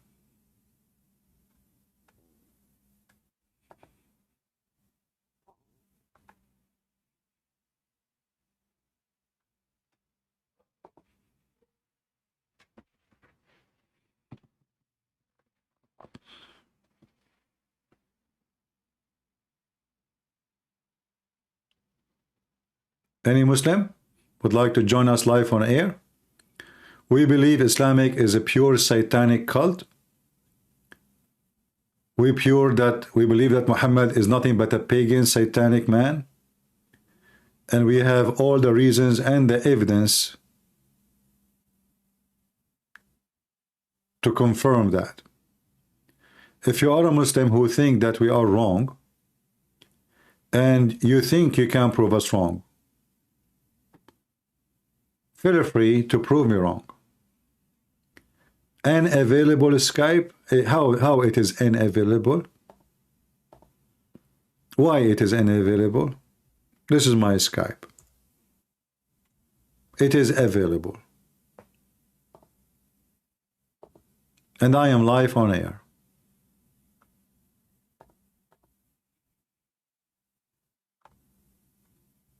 All right?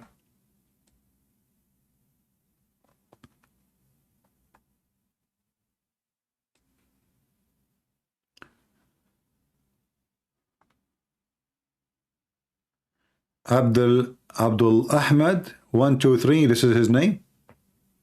If this is his name, I can search for him. Is that his name?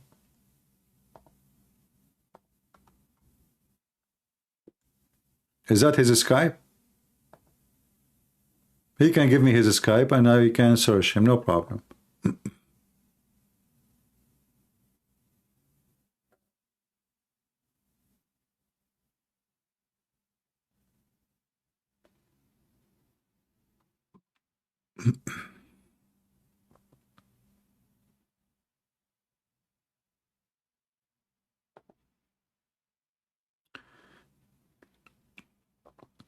Is that your name, Abdul Hamid, Dubai, United Arab Emirates?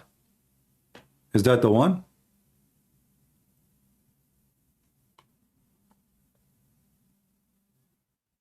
I don't want to text the wrong person. Is that you?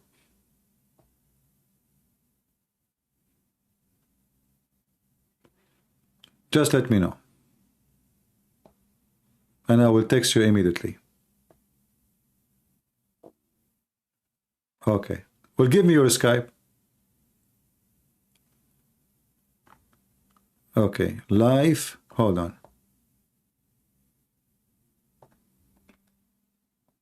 Give me a second, please.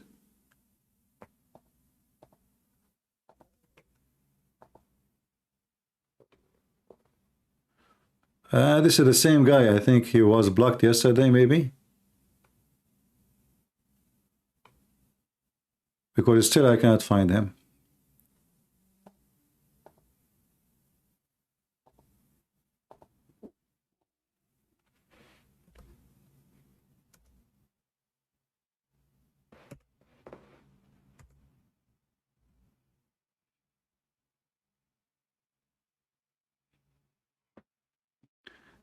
Yeah, I think it's the same. Do we have any Muhammadan here who would like to join us? Mayday, Mayday.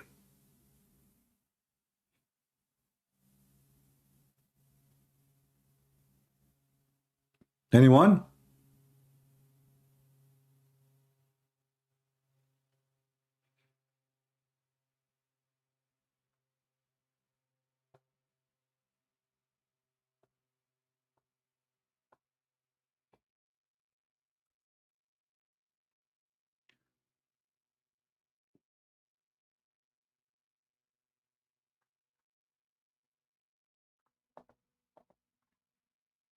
Nobody. All right. Well, let us hope that the Muslims, they will get some education from their God and some inspiration from the angel Jibreel to be able to refute us. You know, all what we see from Islamic religion is nothing but superstitions and stupidity and fictions.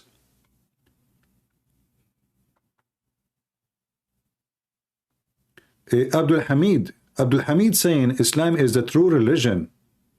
It is next in line after Judaism and Christianity. I don't know, Abdul Hamid, you Muslims are really weird. I thought Adam was a Muslim. So how Adam was a Muslim, and then there is Judaism and Christianity? According to Muhammad. And you see the Muslim, they don't even know what they believe in.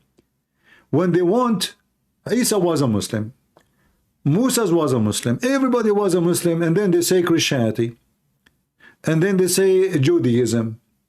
Well, they cannot be exist if Adam, Moses, Isa, they were Muslims. What kind of religion oppose itself and its belief?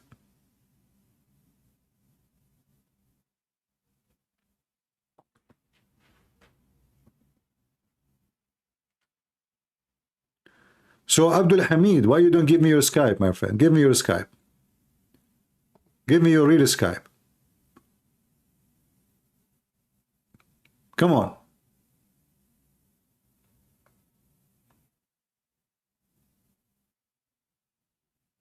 Yeah, the Muslim, they are obsessed with the word Islam. The cat, you know, the cat don't walk in the Quran. I mean, can you believe it? The cat is a Muslim. Even the cat is a Muslim cat.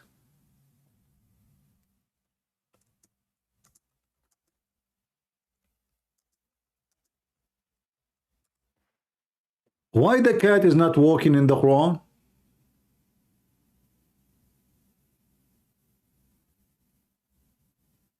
Can you explain that to me? It's a miracle, brother. It's a miracle of video editing.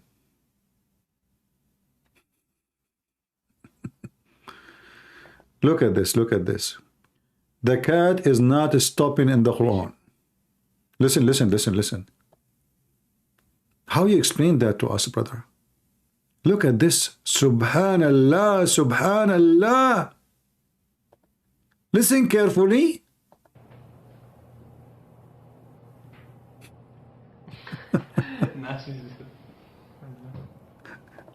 Well, the cat is in the top of the Quran. What do you mean she did not step in the Quran?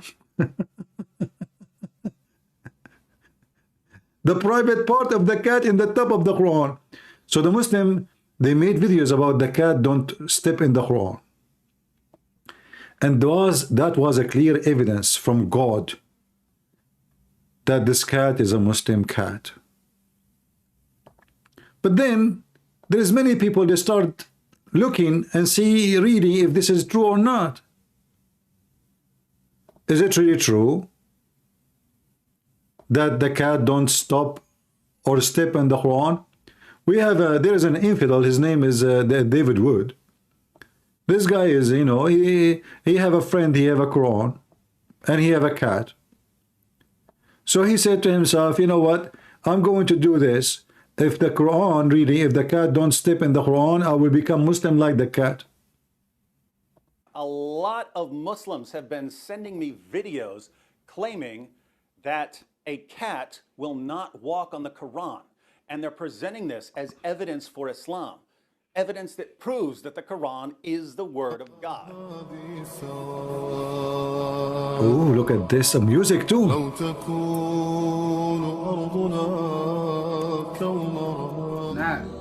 Wow. It's not stepping on it. Oh, look at his mouth. Whoa. How powerful the Quran. Yeah. Look, this guy, his hair is up already before watching the video. Whoa! Yo, the cat is literally walking around and over. Oh my goodness. Look at those Qurans. Look at those Arabic Qurans. Let's take away the food. The cat is still standing on a Quran. That a cat will not walk on the Quran. That's the Arabic right there.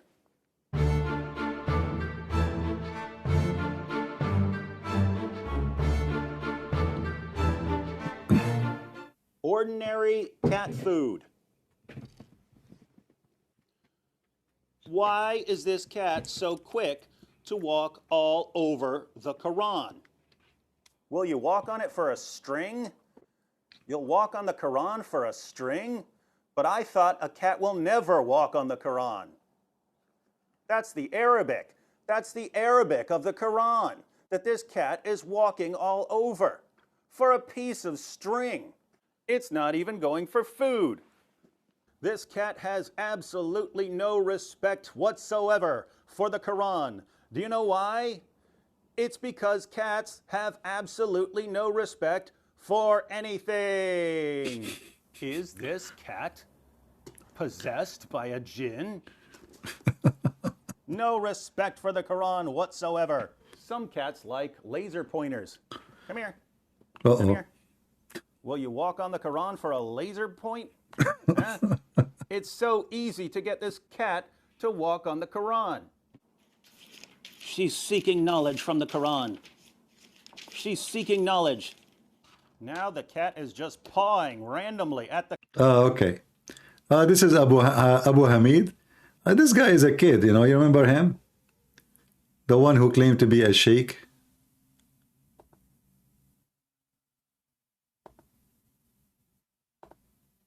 Yeah.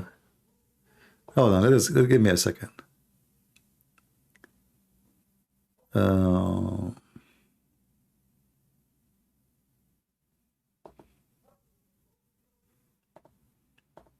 The Quran. Oh my goodness. She's destroying my Qurans.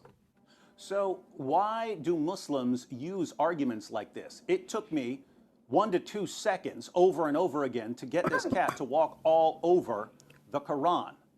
Why do people claim that a cat will not walk on the Quran? Do you know how you do that? Do you know how you get those videos? You film a bunch of footage of a cat around a Quran, and then you post all the clips where the cat... Hello? Hi. Assalamu alaikum. Wa alaikum assalam, wa alaikum To all assalam. the Muslims. Huh? To all the Muslims. To all the Muslims. Yeah, Christians, there's no salam alaikum, no salam alaikum. So what do you want to do? You want to kill us? What do you mean there's no, that's only Muslims? Oh, you guys get dawa. You got what? Dawa. What dawah mean? Dawat Islam. What does that mean? I don't understand. I don't speak Arabic. Do you speak Arabic? I understand a little bit, yes. So why you are using a word you do not know what it means? Dawat Islam, I know what it means. What does it mean? Tell me. Like to give invitation to the truth. Oh, okay. So is it the truth that the black dog is the devil? We had this talk before. I don't really... Hadiths are more complicated than you make it to be. So who will make it complicated, the Muslims or the dog? Because hadiths are not the word of God. Allah did not... It's not Allah's speech. Ah, okay. But so Muhammad is speaking from his own mind, lying about what Allah told him to say? No, it's like somebody said this, somebody said that. Like, it's not the pure word. Like, I mean, you understand. For example, if I tell Okay, you okay, I will go with you. As long you go by what is true, and the truth is in the Quran, correct? Yes, yes. All right. What is the punishment of having sex with your mother according to the Quran? It says, do not commit any immoral sex. But I'm not asking you about what it says don't. I'm saying what is the punishment? It's too, like the woman says if she commits immoral sex, This is not about a woman. This is different. This is different story. This is about okay, you know what? You mentioned to me that if the woman she do commit sin, what is the punishment? You put her if she commits the sin, if the woman is the one doing it, then you lock her up till she dies. Ah, the woman she is doing it. If she asks for forgiveness, what do you mean? What do you mean she is doing it? Doing what? If she is committing any unlawful sex, I mean, you can see in the Muslim world there is no if you compare it to the Christian world, there's so much unlawful sex happening. But if you compare it to the Islamic countries, there's almost none. Okay, I want to go with you. So why, according to Saudi Arabia, 45% of the city of Jeddah, they have sexual relationship with a family member? 45%. Brother, sister, no. Brother, sisters, family member. Or even mother with her son or father with his daughter. So you Muslims, you do have all kind of sexual relationship and you claim you have the lowest when you have the most corrupt nations in the world. Do you have, hold on, do you have bars in your house and your windows? What? Do you have bars? Do you have bars over your windows? Balls? Bars, metal, steel. Bars. Do you have steel bars over your window? Oh, no. How come? Are you living in the West? Yes. But if you live in Pakistan, are you secure? Are you secure if you don't have steel bars over your window? No. Yeah, we had those. All right, because the whole country is full of thieves, correct? No. So what happened? That's different. What do you mean what happened? Why you need to have bars when the view is not nice? You feel like you're in a jail. But because in a Muslim country, if you leave your window without bars, they will break into your house in 5 minutes. This is the truth. Well, that's separate from religion. I mean, this is the religion, Islam and Muslim. You are your one who just said to me, you Christian do this and that, and then the second I ask you what you Muslim do, you suddenly separate between this and that. Let me ask you, is it true that #1 country in the world who search for sex with donkey is Pakistan? No. What if I show you? Those are not Muslim people who are doing that. So the country of Pakistan are not Muslims? No, those people who do those such acts. But why you are beating every country in the world? Okay, listen. Why you are searching for sex with donkey? Those men who do it, first, they're not Muslim. Second is that because okay, hold on.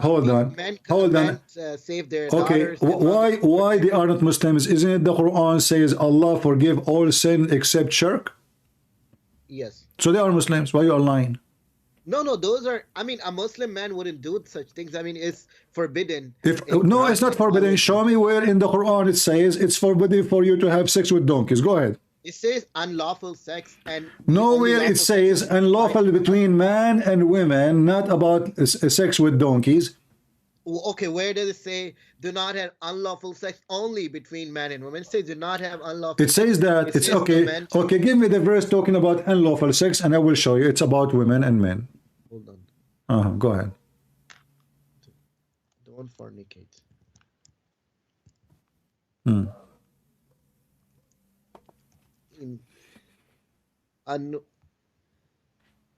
Oh, that's the punishment. So if you see Surah An-Nur, I mean, that's the punishment for, if you read it, it says, hold on, there's a clear ground. Which one? Yes, 24:2. 24? Chapter 24. Yes, okay. Yes. Okay. You said to me, there is a proof evident that this is about animals, but this is about female and male. Yes. A zani was zani. Why you are fabricating stories? I mean, so same female, time. What? Same. Where did they are human and women. A zani was zania. You don't speak Arabic. Arabic is my language. A zani was zania. A woman adulteress or a man adulteress. If they fornicate, okay. So hold on, but you know what? I want to show you something. You just confirmed that having sex with animals is haram, but this is not in the Quran, correct? It's not. I mean, it's not. It's a common sense. If it's saying adulteress, a female or a male, I mean, a guy. Okay, hold on. With anybody. All right. You just said it's a common sense. Yes. Is it a common sense to have sex with the children? It's wrong. It's wrong? Yes. So why the hadith says the prophet he have sex with the child, she is 6 years old? Again, hadith, I mean, I was saying hadith could be wrong. Okay. Aisha's age could be 19 years, and a lot of 19. When Aisha she was 19, Muhammad was dead 3 years already. Well, that's the thing. The age is. The age is okay. What about if I show it to you from the Quran? You just said it is wrong already, and you don't accept the hadith because of that. But the Quran says in chapter 65 that divorcing children who they never have their menstruation. So why the Quran teach you to have sexual relationship with the children who they never have their menstruation yet? Okay, first off, there are two understanding. Number one is that pre-Islamic Arab, they used to do those nasty things because they were not like they already had a marriage with children. So those nasty people, when they had sex with children, Quran was for everybody. What nasty things? So your prophet, when he married Aisha at the age of 6, he was doing nasty, and I yet just say that that's not confirmed. what do you mean not confirmed? So why it says Sahih? Because even if it says Sahih, it's not the word of Allah. Like it could be transmitted wrong. Maybe Bukhari was a bad person. I mean, how do you know? How do you know? Okay, so let us just throw all the hadith in the garbage. Then what do you think? You don't throw all of them. Like So how you know which one you are? You know, you are confusing me. When so why when you Muslim you say authentic, then you say maybe it's not authentic. So are you saying to me that there's no confirmation of anything in the hadith? So how you can believe in it? Can you repeat that? If you are the one who just mentioned to me that Al-Bukhari might be a bad person, which means everything in Al-Bukhari might be bad, correct? Yes. All right. So now Al-Bukhari is a piece of shit. Yeah. Okay. He said, yeah. Okay. So now, how you can teach me about your religion? There's nothing in the Quran. The Quran is an empty book. It's not an empty book. Well, let us see if it is an empty book or not. Yeah. Who is your prophet? Prophet Muhammad sallallahu alaihi wasallam. Who is he? Just his name is Muhammad, that's it? Or what you know about him? But we don't need to know about him. We worship Allah. We don't worship a human being. You do not need to know anything about him? What you said? You do not need to know anything about him? I mean, all we need to know that Allah, he sent his message through him. That's all we need to know. We don't need to know anything more than that. I mean, okay. What do you know about? What is the name of your prophet wife? What? What is the name of your prophet wife?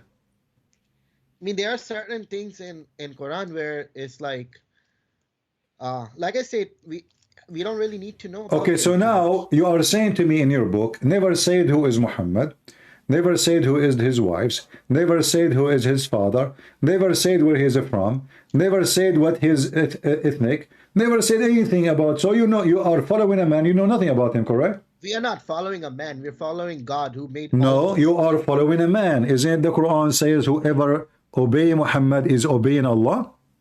Because he was just like Jesus was. No, Jesus is God. So you have to follow God.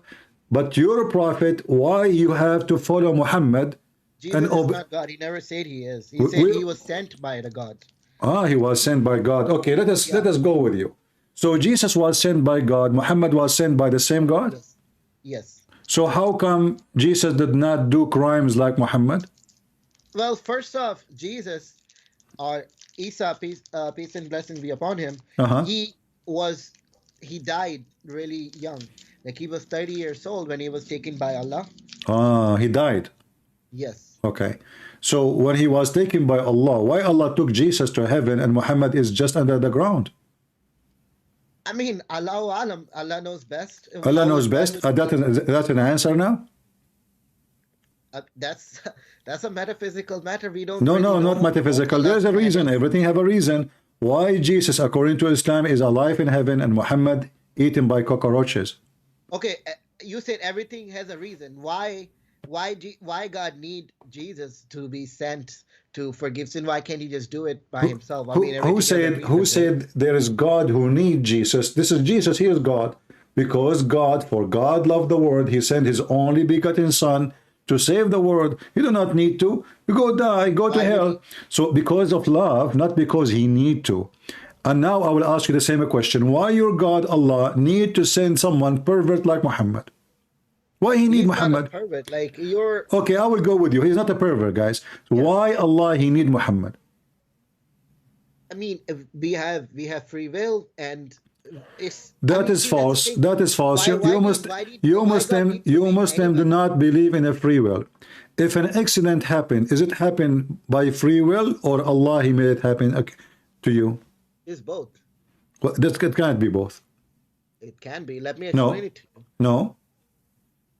Either Allah decides for you, No. or it was nothing to do with Allah.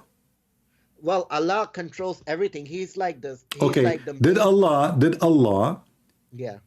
He planned things to happen to you? Yes. Yes. Okay, that's mean you don't have free will. No, we do. It's like Okay, he planned if our your free will wife, too. if Like, your wife, if your wife, she sleep with the neighbor, it don't was have a wife. it was her decision, and the decision of the neighbor, it was a plan from Allah. Yes. What? Yes. He knew that these people will do it, so he made it I'm happen. not talking about a new. I'm talking plan. He knew, so he made it happen too. So he So he first off- made it happen. Yes. This is not about knowing. You just said he made it Yeah, happen. because Allah controls everything. Nothing happens without So his so permission. why Allah want to make your wife sleep with the neighbor? What he is getting from that? Because he knows that these people will do it. Like it's like you No. make a- You said he made it happen. You didn't say this is not about knowing. If Well, I know, first he knows, if I then know, he I make it can. happen. Okay, listen. I see a woman flirting with the man. I know they will end sleeping together. That doesn't make me God. But Because what we you're not God. what Like, we if are you- talking about, Allah is making those two having sex together. Correct? Yes. Okay. So who is the one who is committing fornication? Allah. For No, it is your because God. Without Allah's permission, nothing will happen. If Allah doesn't allow this to happen, those people will be frozen. So forever. It won't even Allah occur. gave a permission to the man to sleep with the neighbor wife, and why Allah he gave a permission for that? Because if he doesn't, it will they will be frozen in time forever. Because without Allah's permission, even a leaf won't move. All right. So no, the leaf will move because simply the leaf have age. It's not up to you. Same time, not every man do fornicate, but you just said to me, Allah he made people fornicate, correct? Because because that's without Allah's will, nothing happens. Okay, Like, I read mean, for me. Read do for you me. believe- Read do you for me. believe things Read happen for me. without God's Read for permission? me what it says on the screen. Well, that's hadith again. I don't care if it's hadith again or this is your prophet words. We don't know. We don't know for sure. Well, so why you Muslim you say this is the prophet said if you do not know for sure? Because people can believe whatever they want to believe. No, Just you like are guys no. make I will tell you why. You are just that you are God just can a have liar. You are trying just to escape the embarrassment of what your prophet said. So anything now we show you in the screen, you say, "Well, this is what they say," but there's no proof of it. Well, there's no proof of the Quran. The Quran and the Hadith they are collected in the same time. First off, there is proof of Quran because Quran has like a lot of miracles in it. Give me one. It's not a Give me regular one. speech. Give me one. I mean, for example, Big Bang. Big Bang in the Quran. Yes. If you don't prove it to me, are you willing to open the camera and do the monkey dance? No. Why? Because I mean, you may not just believe it in it. Like, what if Allah has put lock on your heart? I mean, What knock in your heart? Listen, either you can prove it or you are lying. So can you prove to me that the Big Bang in the Quran? there's some parts of Big Bang like that. There was smoke. Don't change the topic. There's no part of that. Either the Big Bang in the Quran, there is no Big Bang. So is the Big Bang in the Quran? Okay, let's do a different one. That's more. No, don't change. I want to go with the Big Bang first. I like the Big Bang. Okay. Okay. Prove it to me. The Big Bang. Let me.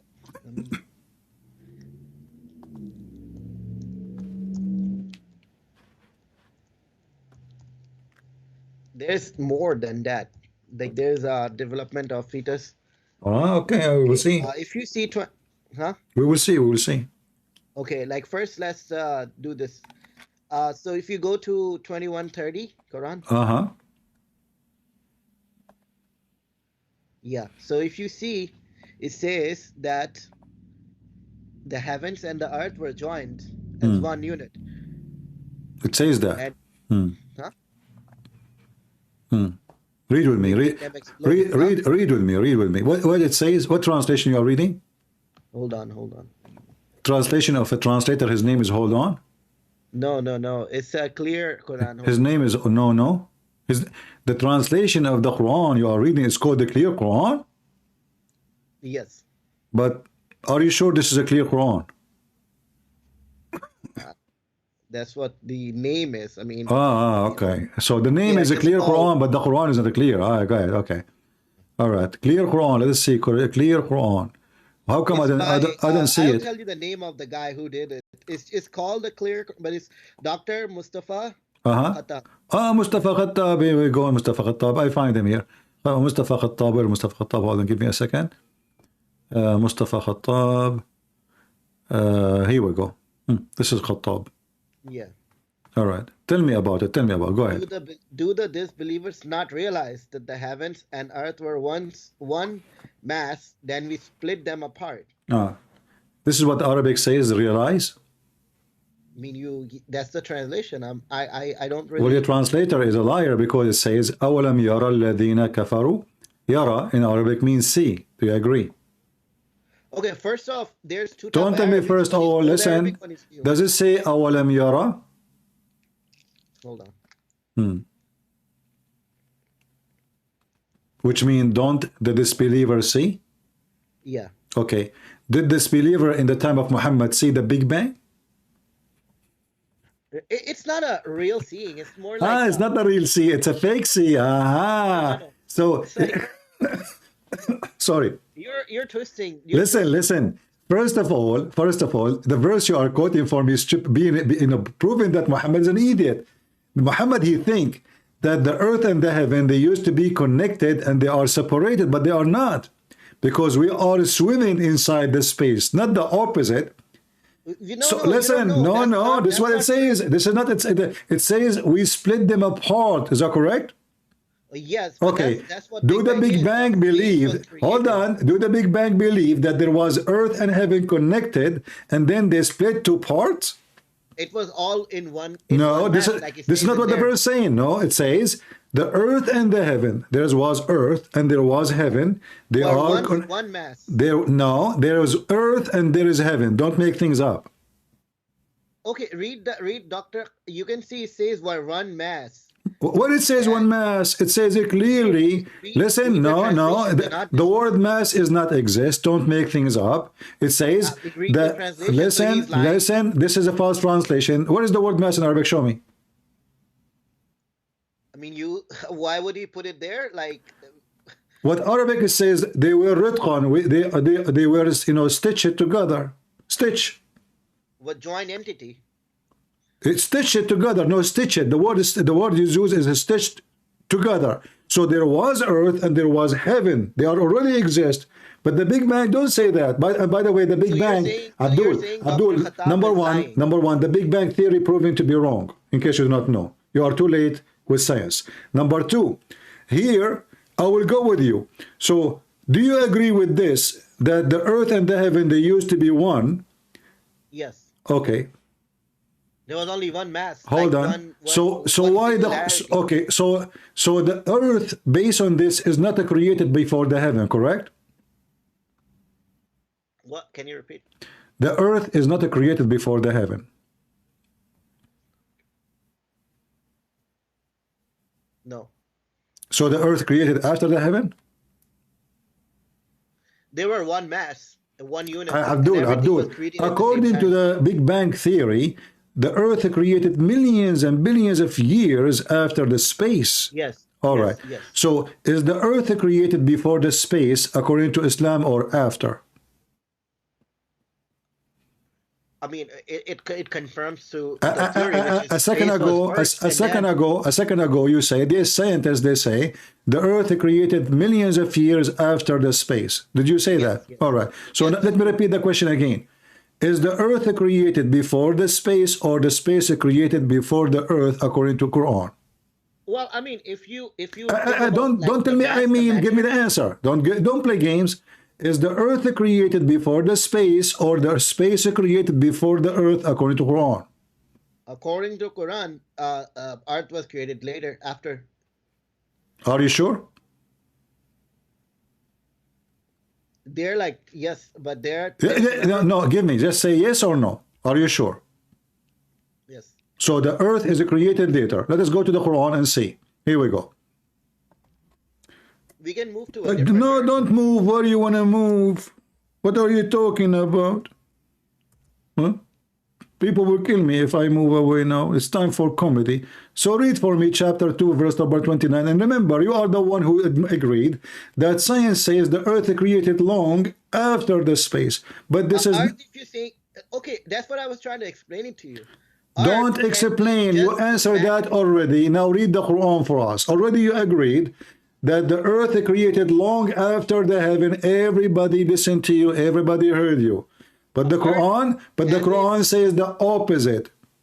Okay, earth as in matter was created same time when the space was created. But if you're talking about the globe, no, that's false. Earth as matter is not created because simply there's no earth yet. So don't make things up. I'm talking about the earth, then it's earth. According to science, there's no earth. Listen, you agreed, I said, is it true that according to the science, who they claim with the Big Bang theory, that the earth created, and I use that word with you, millions of years, billions of years after the space, you said yes. Okay, so now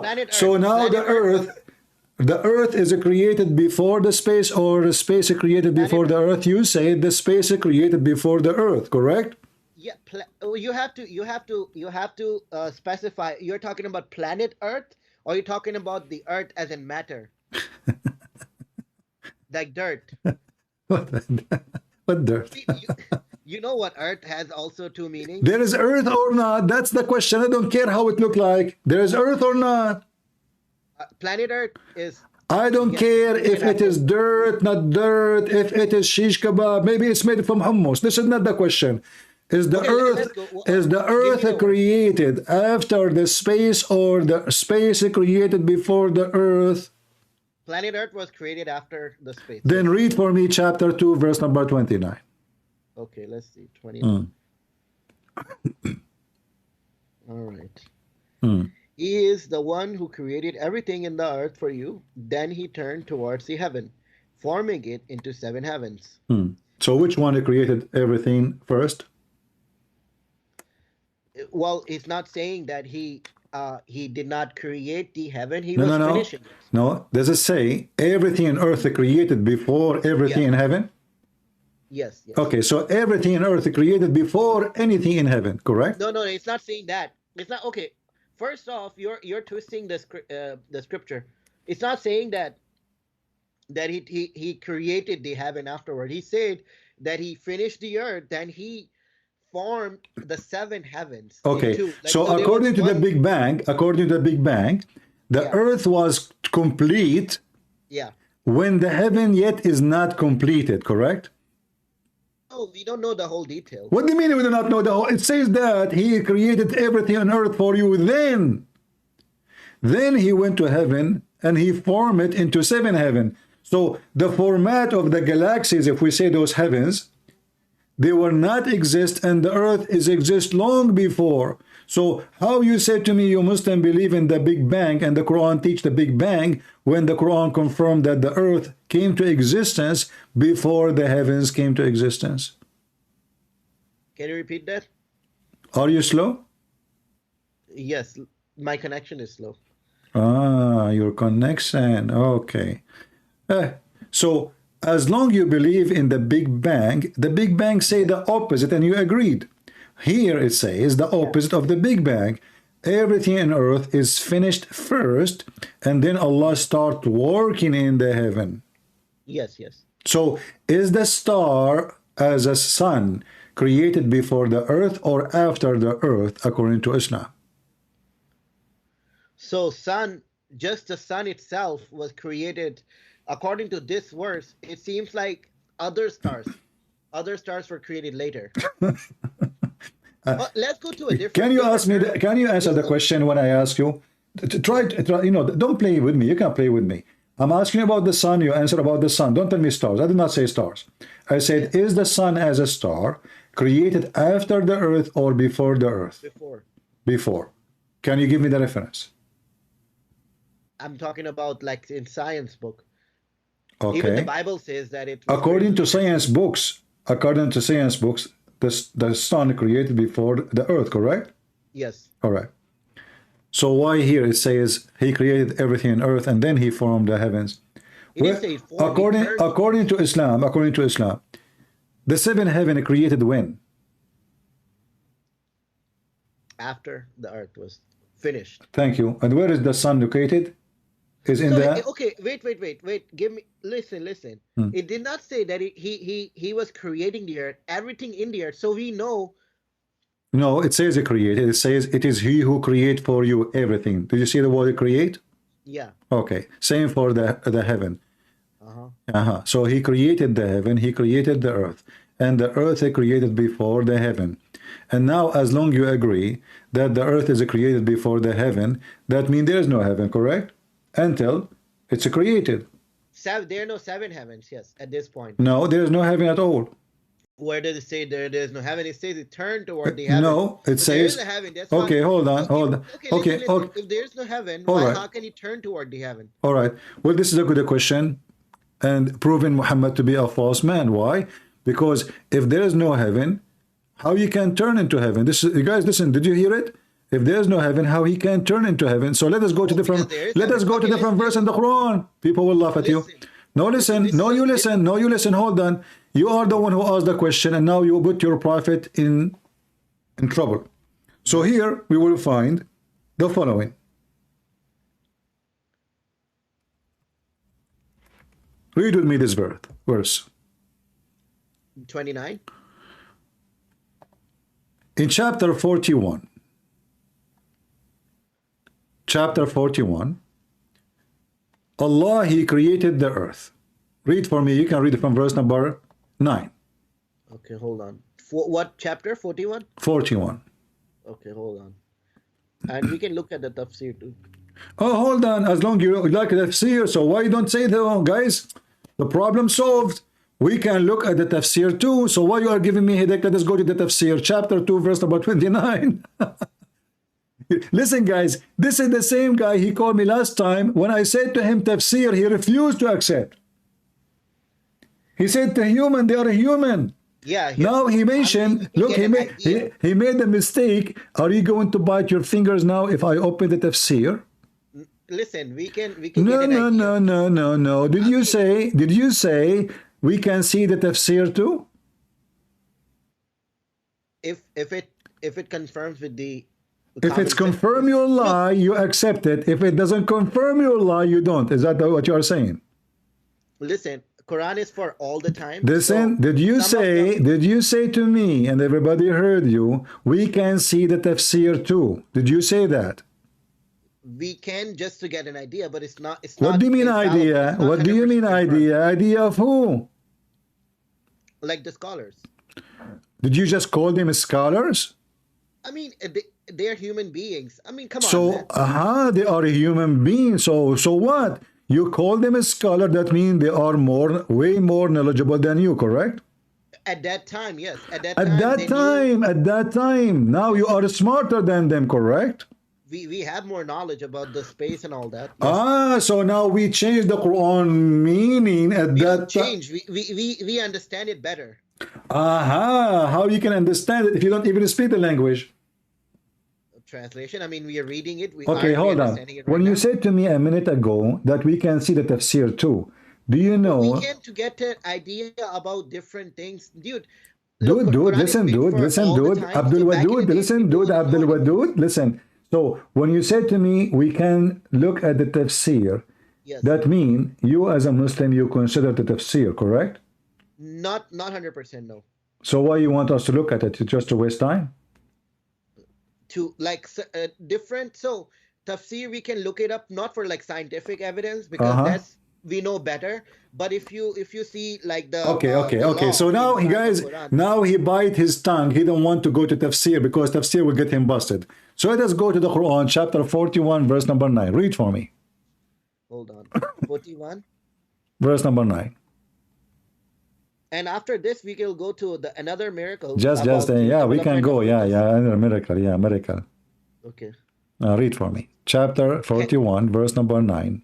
How can you disbelieve in the one who created the earth in 2 days? And how can you set up equals with him? Okay. Do the Big Bang believe that the earth is created in 2 days? It's a yom. Yom means like period of time. Really? Yom mean period of time, not a day? Yeah. So why it says day? I mean, it's just translation error. Ah, it's an error, guys. It's an error. No, in Arabic it says yom. Translation error. No, Translation. The translator made the an error. word yom in Arabic mean day and only day. No, no, no. Okay, yom. I know enough that yom means like a period. No, yom mean a day.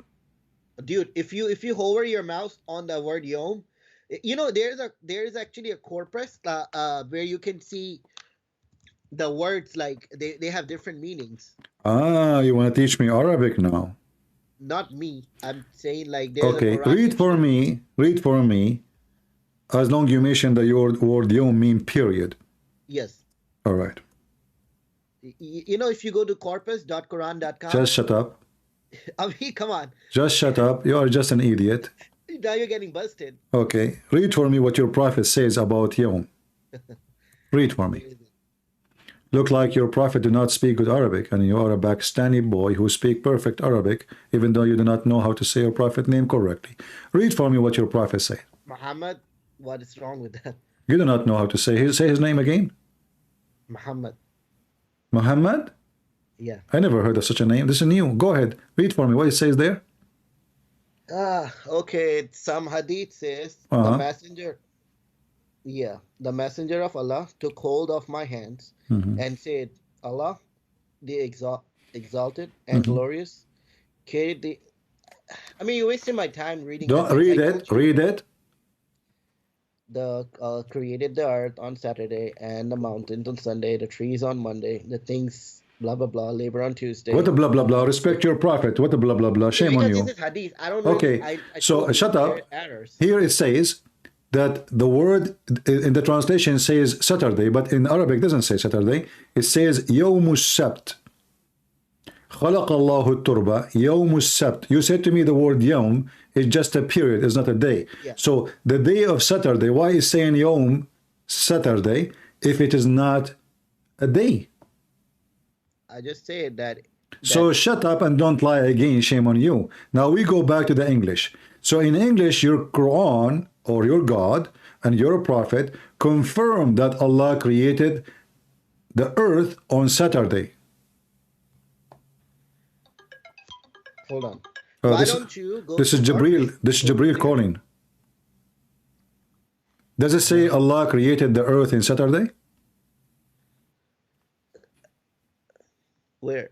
Dude, I just say if you go to corporate. Does it say Allah created the earth in Saturday? Is Saturday is a day or it is not? It is a day, yes. Okay, then shut up and don't tell me period. Then he created the mountains in Sunday. Is that correct? According to this hadith. According to your prophet, not according to this. And he created the trees on Monday, correct? Yeah.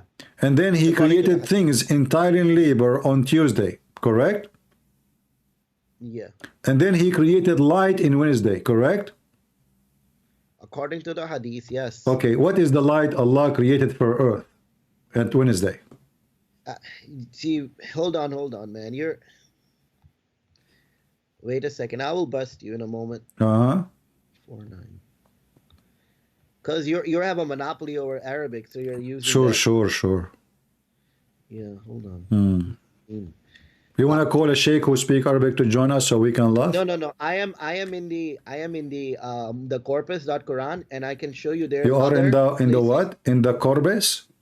Corpus.com. This is a Quranic Arabic translation. Okay. Well, this is a website created by you, Muslim, translated by you. So what is the light created in Wednesday? Give me the name of the light. What? What is the light created at Wednesday for the earth? Give me the name of the light. No light.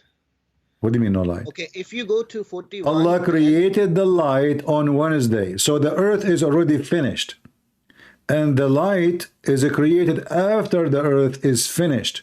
What is the name of that light? Can we go back to Quran, please? No, why you are throwing your prophet under the bus? Shame on you. It's hadith. I already told you that hadith. The hadith is an embarrassment for you, and this is why you are trying to avoid. This is authentic. Can we go back to Quran? There's a billion Abdul from Pakistan. They believe this hadith is true. So how come you are the only one who don't want to listen to it? I'm not the only one. There are a lot of people who are waking up. That's a lie. All Muslims Sunni. Aren't you a Sunni? I mean, a lot of Sunnis don't really follow all. That's true. You cannot be a Sunni. The name Sunni means to follow Hadith. How you can be Sunni? Yeah. No, you cannot be Sunni and you don't follow Hadith. Otherwise, you cannot call yourself Sunni. Can we go? Can we go? He's trying to escape. No, hold on. So as you see, even your prophet, he explained it. It is a day, and it is having names: Saturday, Sunday, Monday. And as you see, the last thing your prophet here he created, it was the light. Do you agree? Not with this hadith is saying lies. Okay, I will go with you. Listen. So I want you to tell me what is the lie there. Are you saying that creating the stars as the last thing is a lie? Where? You're talking about the hadith? Yeah. The whole thing is lie. I don't believe it. No. I want you to give me the specific thing, make you believe it's a lie. Is it a da'if hadith?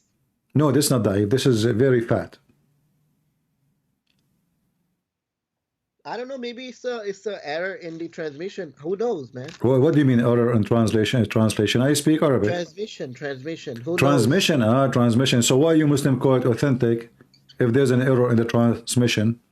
I mean, it's opinion. Let's go to another. It's opinion. Well, you are giving me opinion too. Who is you? You are not nobody. You are nobody. So you are nobody. You are not even a Muslim. Okay, hold on. Do you clean your ass with 3 rocks? No. Do you shake your penis 3 times after you pee? No, that was the... See, you are not a Muslim. You are a fraud. Okay, hold on. Do you have sex with the children? Oh my God, no. You are not a Muslim. Okay, do you beat your wife? Do you beat your wife?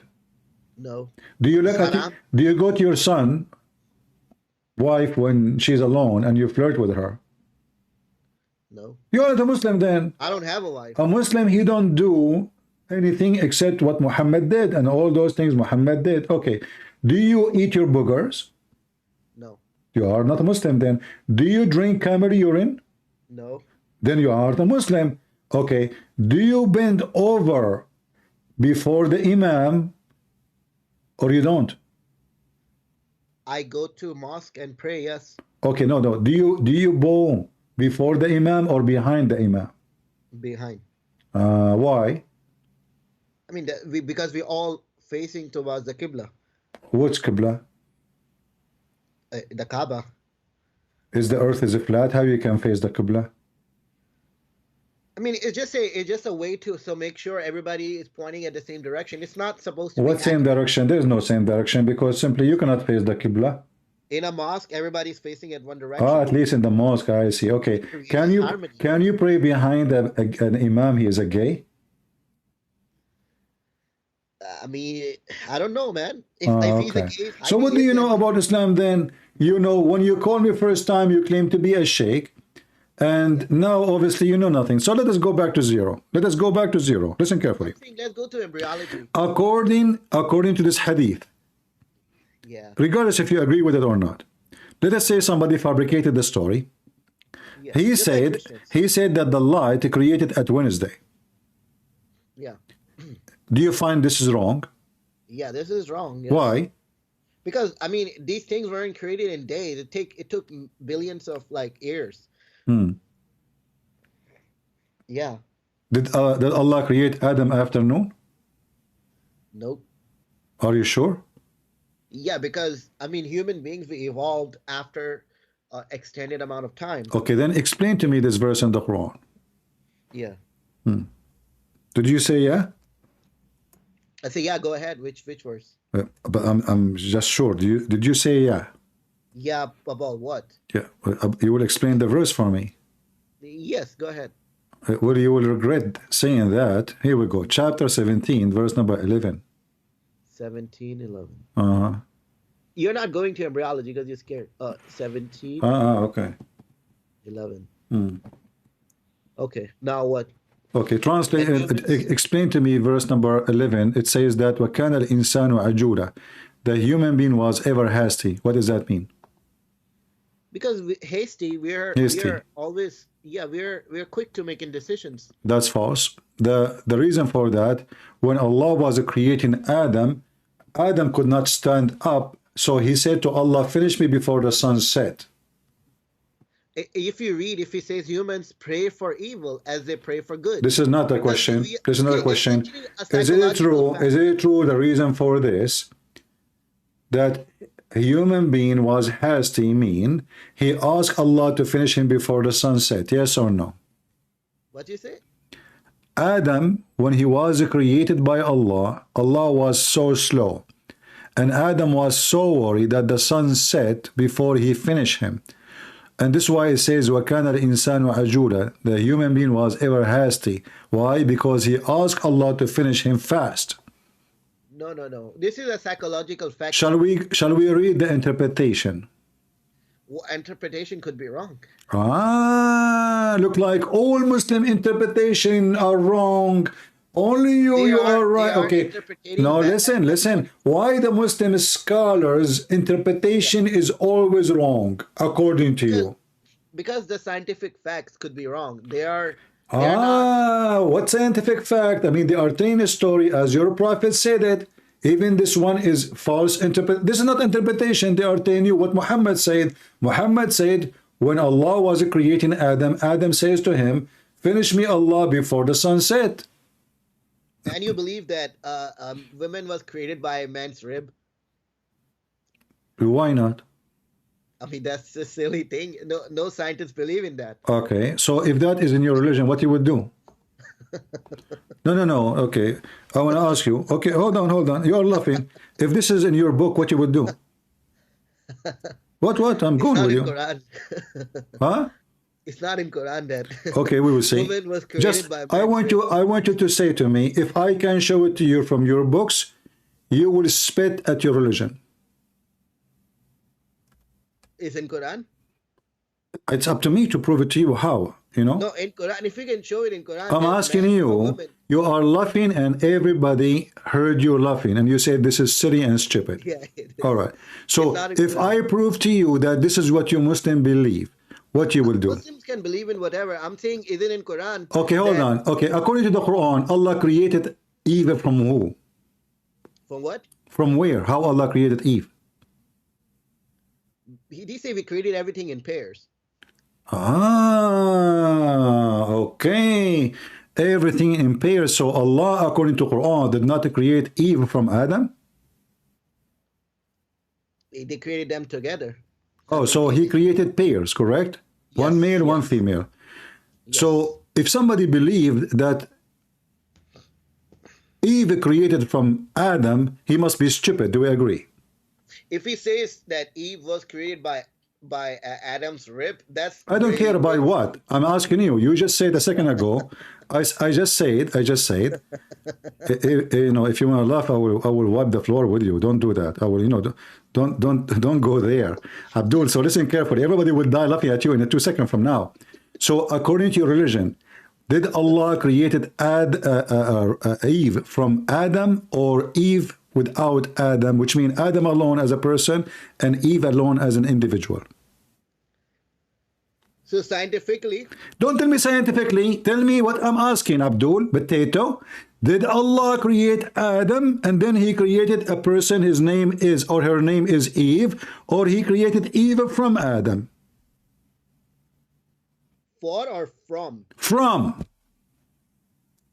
He created both of them together. This is not the question. Hold on. Did Allah create... Don't search Google, potato. Did Allah create Adam first and then he created Eve alone, or he created Eve from Adam? He's searching Google, potato. Coward. You are a coward like you're a prophet. You don't have balls. You don't even have a penis. You have a peanut.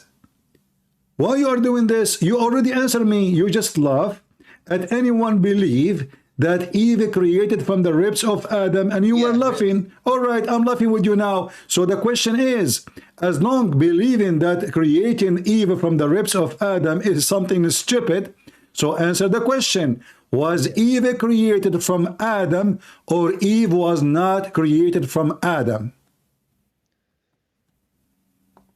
I mean, I don't know. I don't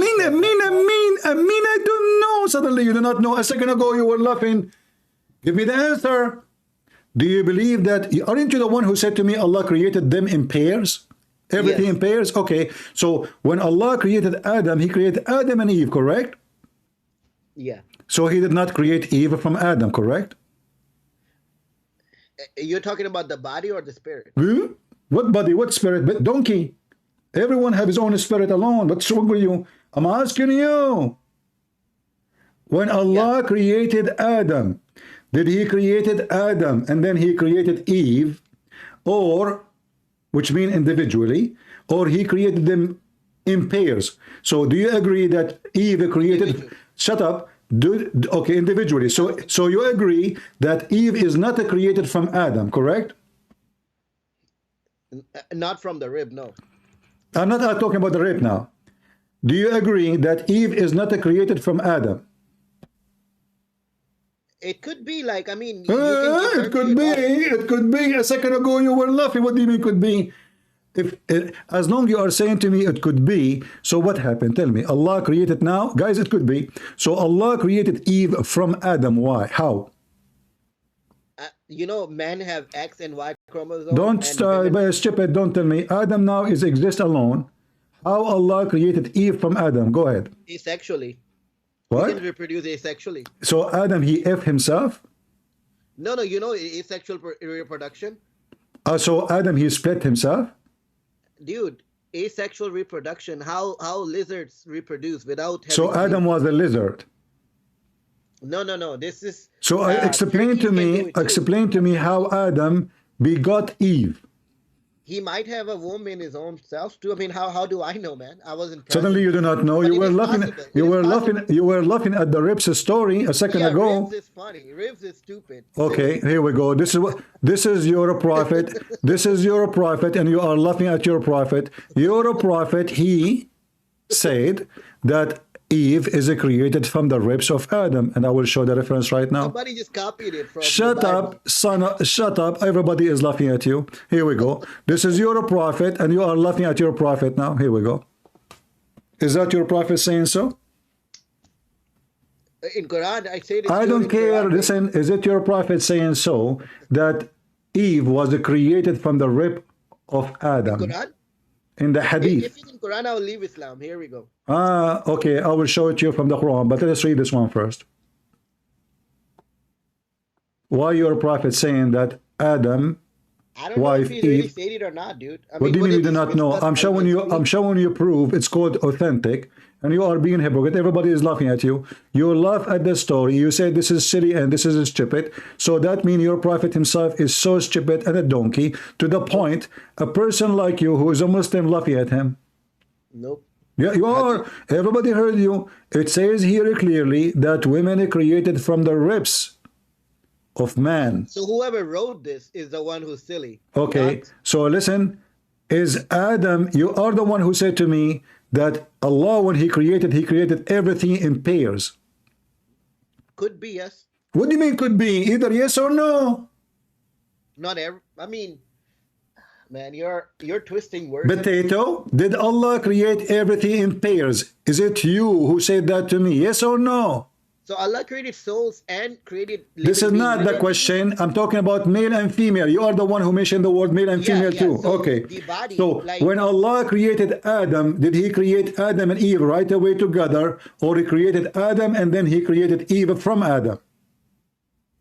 I don't know, man. I mean... Then shut up and don't call me again, you stupid guy. Do you see why I block you? You are just a silly, stupid kid. You keep running away. No, it's just you know, you are just a son of Muta. You have no dignity. You have no dignity. Your stupid Quran, just to show you before I let you go. Your stupid Quran, just shut up, donkey. Your stupid Quran says that all mankind are created from one person. You are a donkey. You do not know your religion as the rest of you. I never saw a Muslim is not a mule. And you are one of the mules I meet every day. All the Quran, shut up, chapter 4, verse number 1, chapter 7, verse number 189, chapter 39, verse number 6, all of it says, every human being created from one person, that is Adam. Shut up. Do you agree with the Quran now that Eve created from Adam? Yes or no? Yes. Then how Adam is the one where Eve is coming from? Explain. Asexually reproduce, it is possible. Prove it. I mean, it's a scientific fact. Prove that this is what it's meant. We don't know how Allah created things. No, we know. Your prophet said he created from the ribs of Adam. Yeah. Shut up. It's just that, yeah. You know, I don't agree with this. I mean, you know, I don't like that. And I'm not going to read this. And yeah, you know, what? Oh, you know. And he was laughing too. This is the stupid religion of Muhammad. And this is here.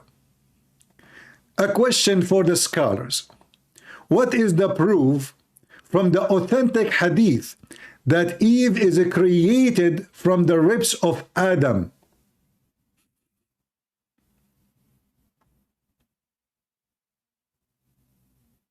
Do you see it?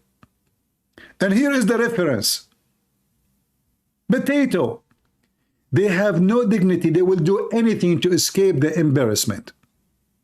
For this is the religion of the devil.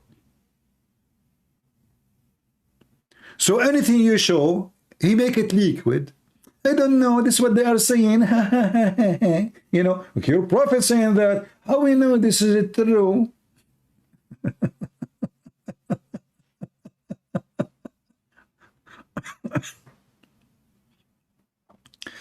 Oh boy. And he was laughing at the ribs. It's a silly story, stupid story. Your prophet, he adopt, if this is a stupid story, will your prophet look like he adopt silly stories always? Yeah, well, it's okay, we had fun. But do you see, guys, we show them reference, we show them, we don't give them speeches. The stupid Quran, they claim that the Big Bang in the Quran, when Muhammad, he made it clear that the earth created long before the heaven and the sky is even created. Do you remember when did that? He was making fun of the Bible. He said to a priest, he was debating a priest supposedly. He said to him, in your book, God, he created the sun in Wednesday. Do you remember? This is why Muslims, they debate people do not know Islam. Obviously that he do not know his religion. And that a Christian, he know nothing about Islam too. If I was there, I will demolish that. People will die laughing at him. I will say, are you sure this is stupid? He will say, yes. I said, this is what your prophet said. And this is very authentic hadith. Wednesday.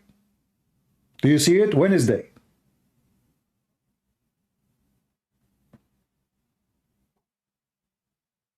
This is your religion. So Muslims, they look like they are doing good in debate when they debate a fool or ignorant. Here they look like a bunch of fools, and they try to escape all the reference and the evidence. When they want, they say we believe in the hadith. When they want, they accept the tafsir. When they want, they refuse the tafsir. For this is very satanic, sneaky cult. You will not find a Christian saying, I don't accept this, I don't accept that. If you don't, you are no Christian. You cannot pick your cherry from the Bible. Says, I believe in that, I believe in this only. Either you believe in the book or you don't.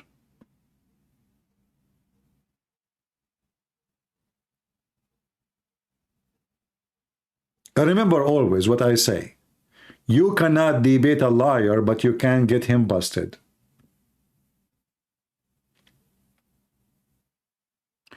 Do we have any Muhammadan?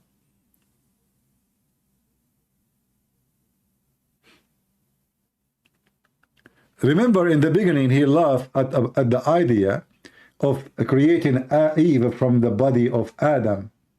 And then suddenly, Adam, he became a lizard.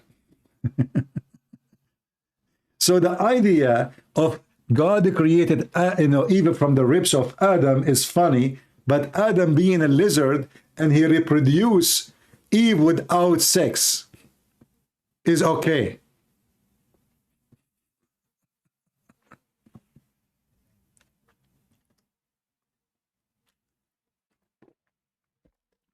The lizard Adam, peace upon him. Hey Adam, how you created Eve, man? What you did? You like pump her out of your anus? How you gave delivery to her? What a stupid cult. Don't forget to subscribe and join us in our channel if you like what we do. Are we having good time? Are we learning? Here we don't have mercy. We don't sugarcoat things. We say it as it is. And as you see, we never mention one statement without giving the proofs and reference. They are the one who have nothing. They are bankrupt. They are bankrupt to the point they are trying to rob their own bank and drop their bank on the trash. They wish they can delete all what Muhammad said. And now they have a new method to delete what Muhammad says. I don't agree with it. We do not know is true or not. So they call it authentic when they speak to each other. They say it's not authentic when they talk to us, for they are ashamed of what their prophet is saying. You will not find a Christian ashamed of what Jesus said. You will not find that what Jesus said is da'if. And yet they claim that Islam is authentic and it's preserved. If your prophet's statement, according to you, is totally corrupt, so what is left?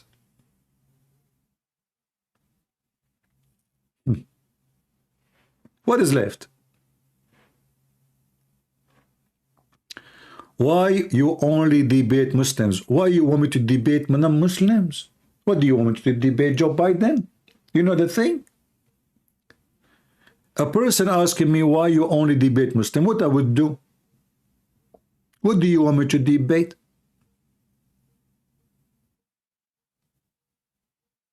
Do you have an idea? Because my topic is Islam. Guys, why you debate only Muslims? Because I have degrees in this garbage cult.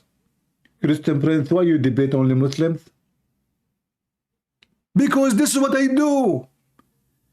You don't go to the ice cream guy and you ask him why you don't sell meat.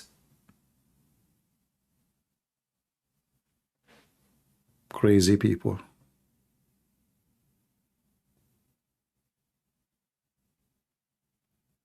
Weirdo. Do we have any Muhammadan?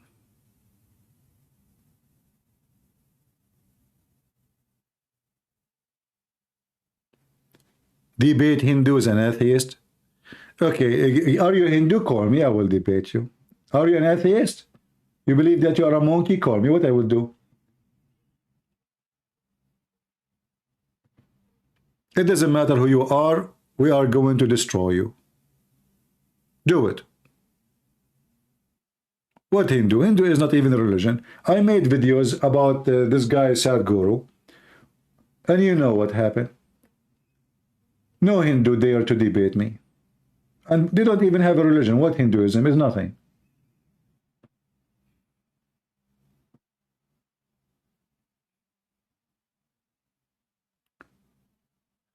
Any Muhammadan?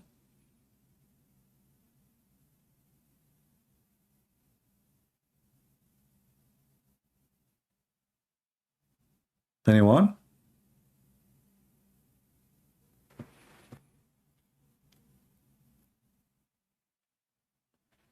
Middle East sleeping now? You are mistaken, my friend. The Middle East is very awake at night. They are watching porn.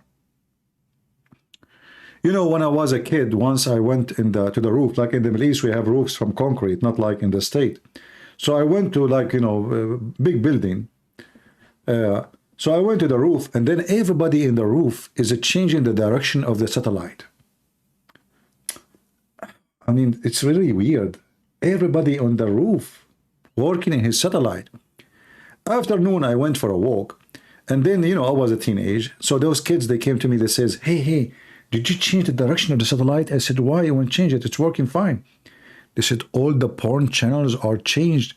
And guys, you should see my neighbor with the long beard. He's a sheikh of the imam of the mosque. He was working with his son. Say, hey, son, is the picture is coming? The whole nation is on the roof, changing the direction of the satellite. Why? Because the porn stations don't show up in this satellite no more.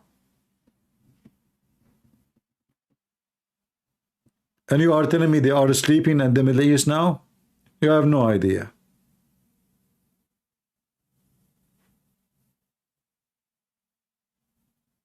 They dress as religious, they speak as religious, and they act as pervert. That is the fact.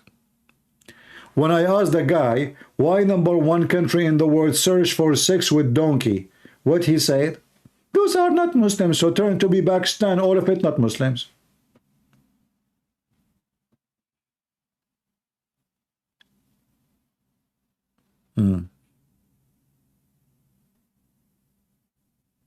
Do we have any Muhammadan? Who is here for first time? If you are here for first time, don't forget to subscribe. And I feel sorry for you. You will be addicted. Mayday, mayday. Any Muhammadan would like to call us?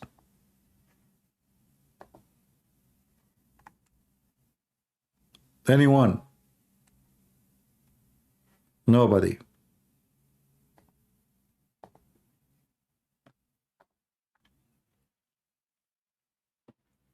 Yeah, you know, like when you speak to Muslim, they speak about Islam, how wonderful Islam. So if Islam is good, why Islam did not make a better person of you? Why every window, we ask him, do you have bars in your house? He said, no, I live in the West. What about in Pakistan? Every house in Pakistan, they have bars. Every house in the Middle East, they have to have bars. Why? Because there's no security. So, why there is no security in a country the majority of it is Muslims? Why in the state nobody have bars on their windows?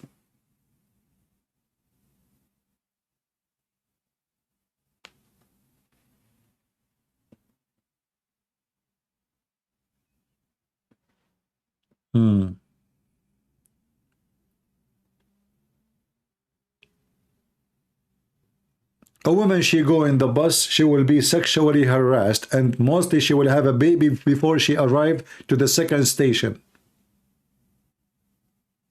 If I show you what they do in the Middle East, you will not believe it. Yet they claim that they are decent, and the West is pervert, and they are bad.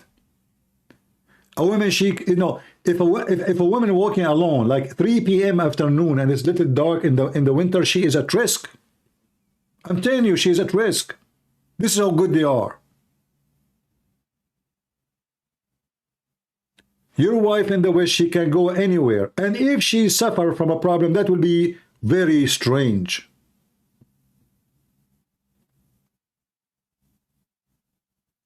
In the West, in America, if a man, he flirt with women in the street, they will put him in sexual harassment list. Is that correct, people?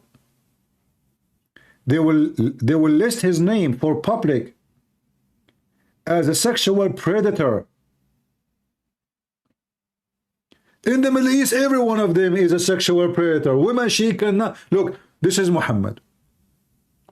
A woman walking in front of him. Look what Muhammad did. This is their best man. This is their best man, Muhammad.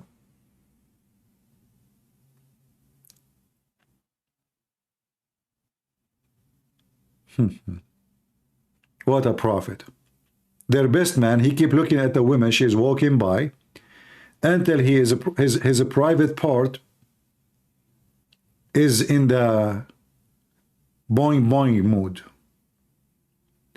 You know how much evil he is, to the point he get horny for a woman walking by. What she did, she's wearing burqa. You see, they say to you, if a woman wear burqa, that prevent the man from thinking about her sexually. That is false. In fact, burqa are very, very sexually attractive, because men, they want to see what is under there, especially when the burqa is so narrow and the bottom's space between them go open. Or the Muslim women, she go in the beach and she swim with her burqa. Oh boy, you will see every single details, the one you like to see and the one you don't.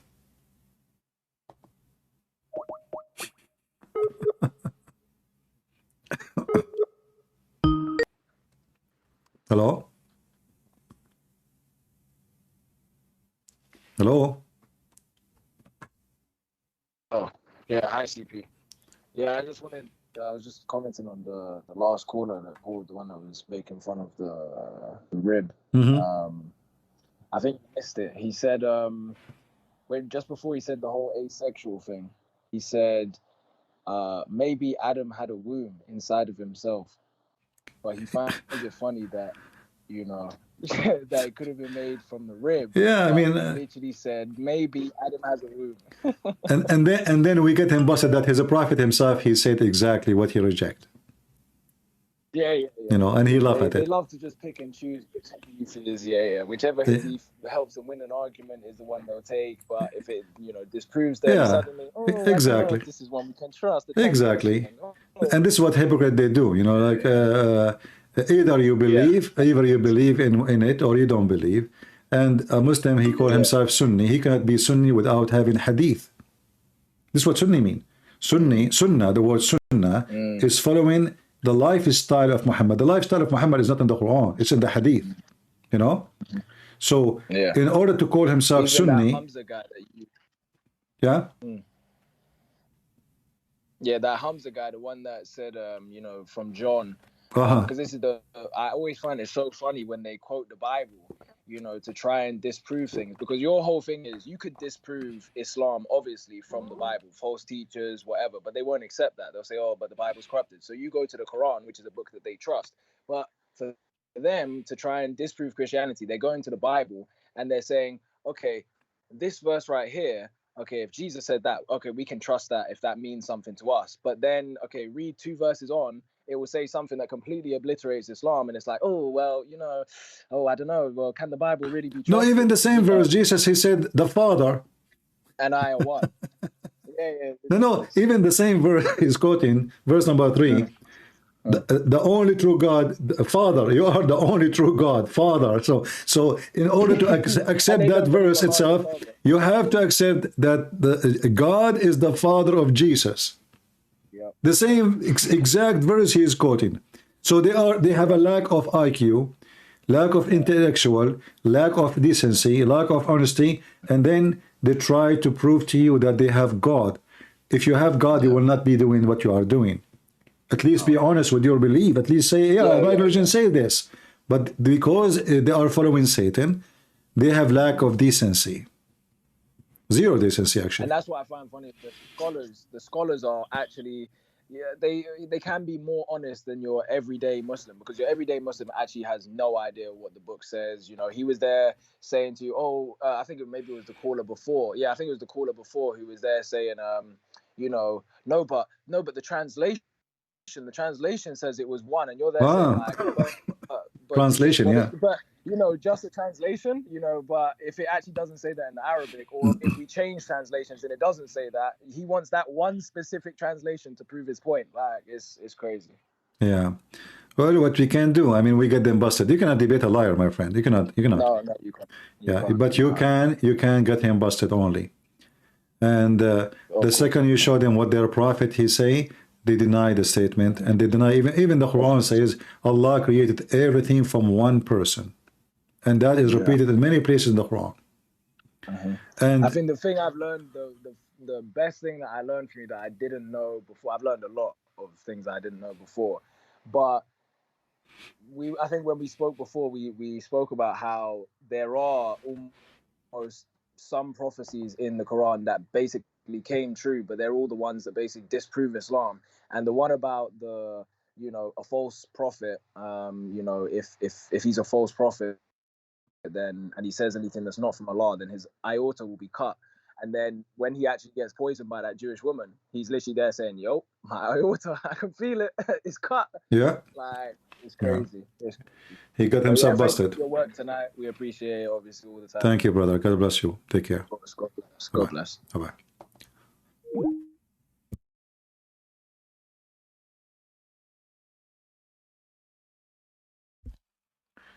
Actually, he is trying to call again. Shall we give him another shot? Have some mercy on him? Let us be merciful.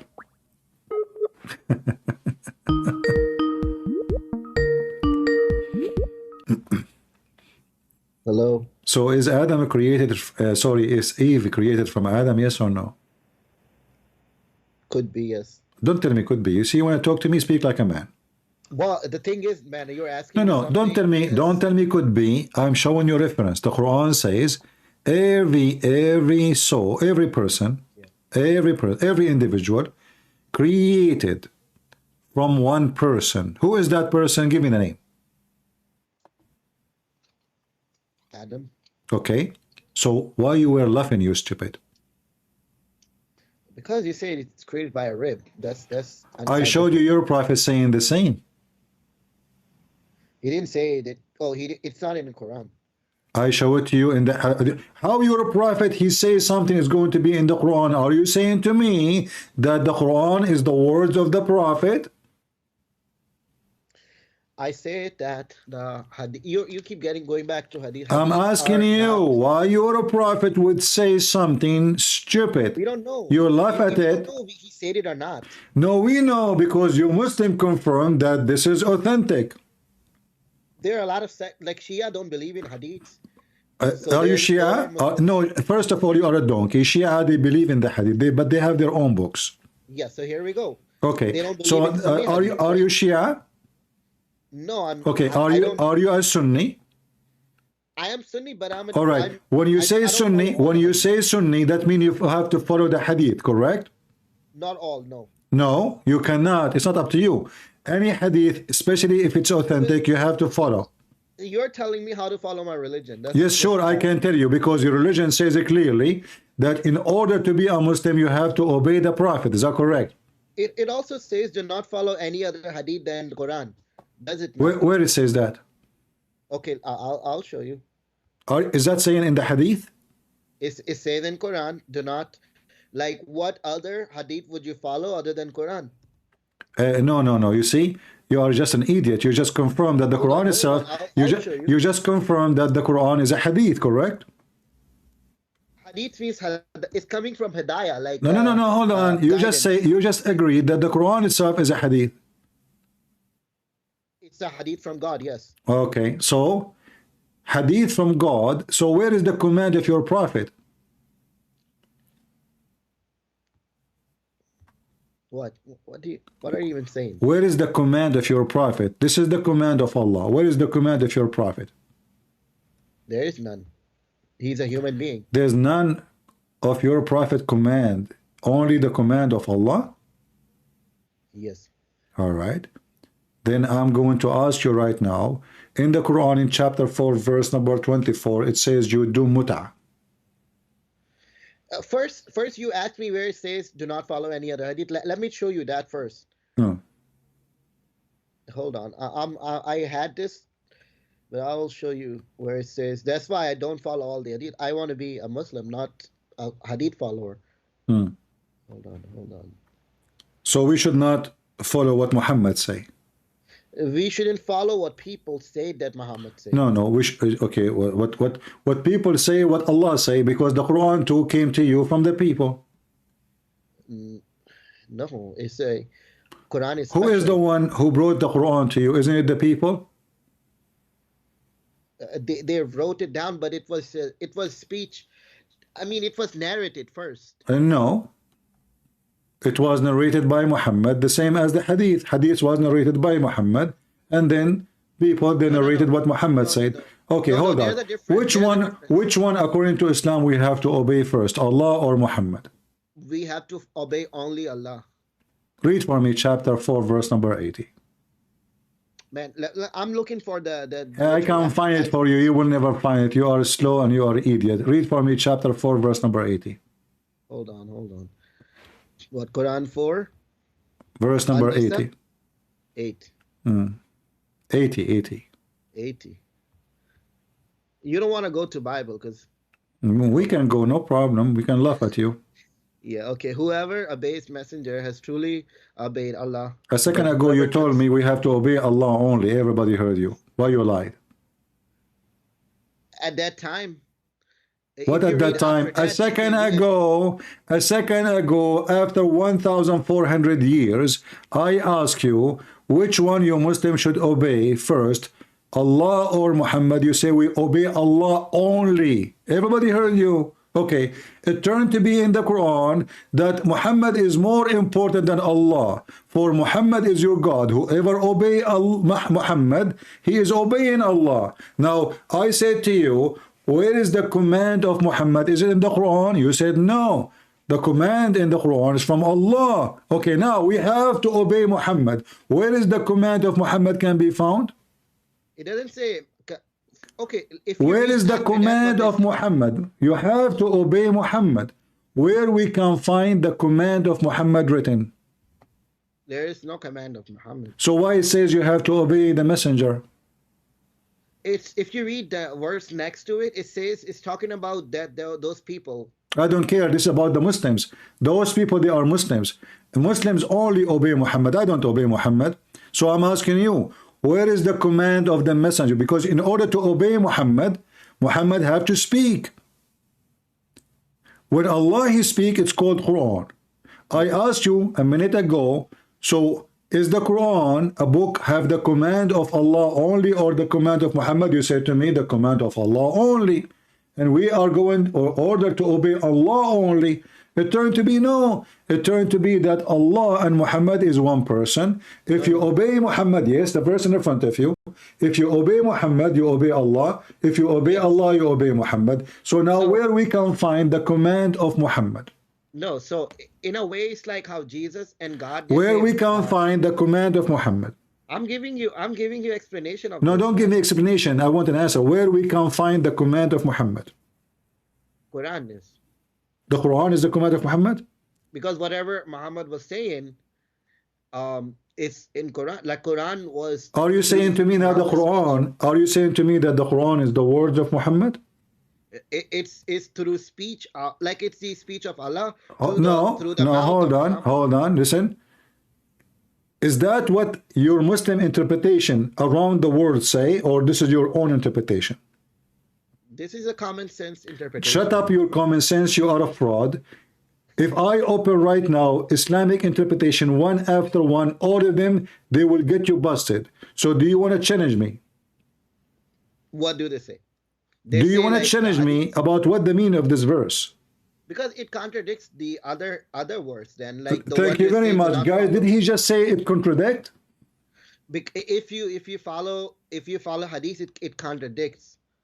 If you follow. Don't call me again. Because I can play for you tons of thousands of videos right now saying that the one who don't follow hadith is not a Muslim. Just get lost. The whole idea is how he can avoid accepting that his prophet is a donkey. That's all. I will go right now to Zakura Nayuka, peace be upon her, from Pakistan, from India.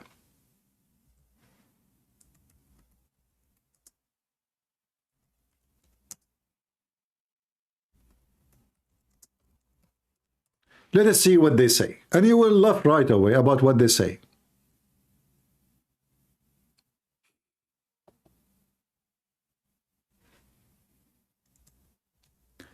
A person who believes in Quran only, and by the way, this guy, he don't even dare to say, I believe in Quran only. But in the same time, he want to make it lousy, so he don't go like between two brackets in a corner. But he just said,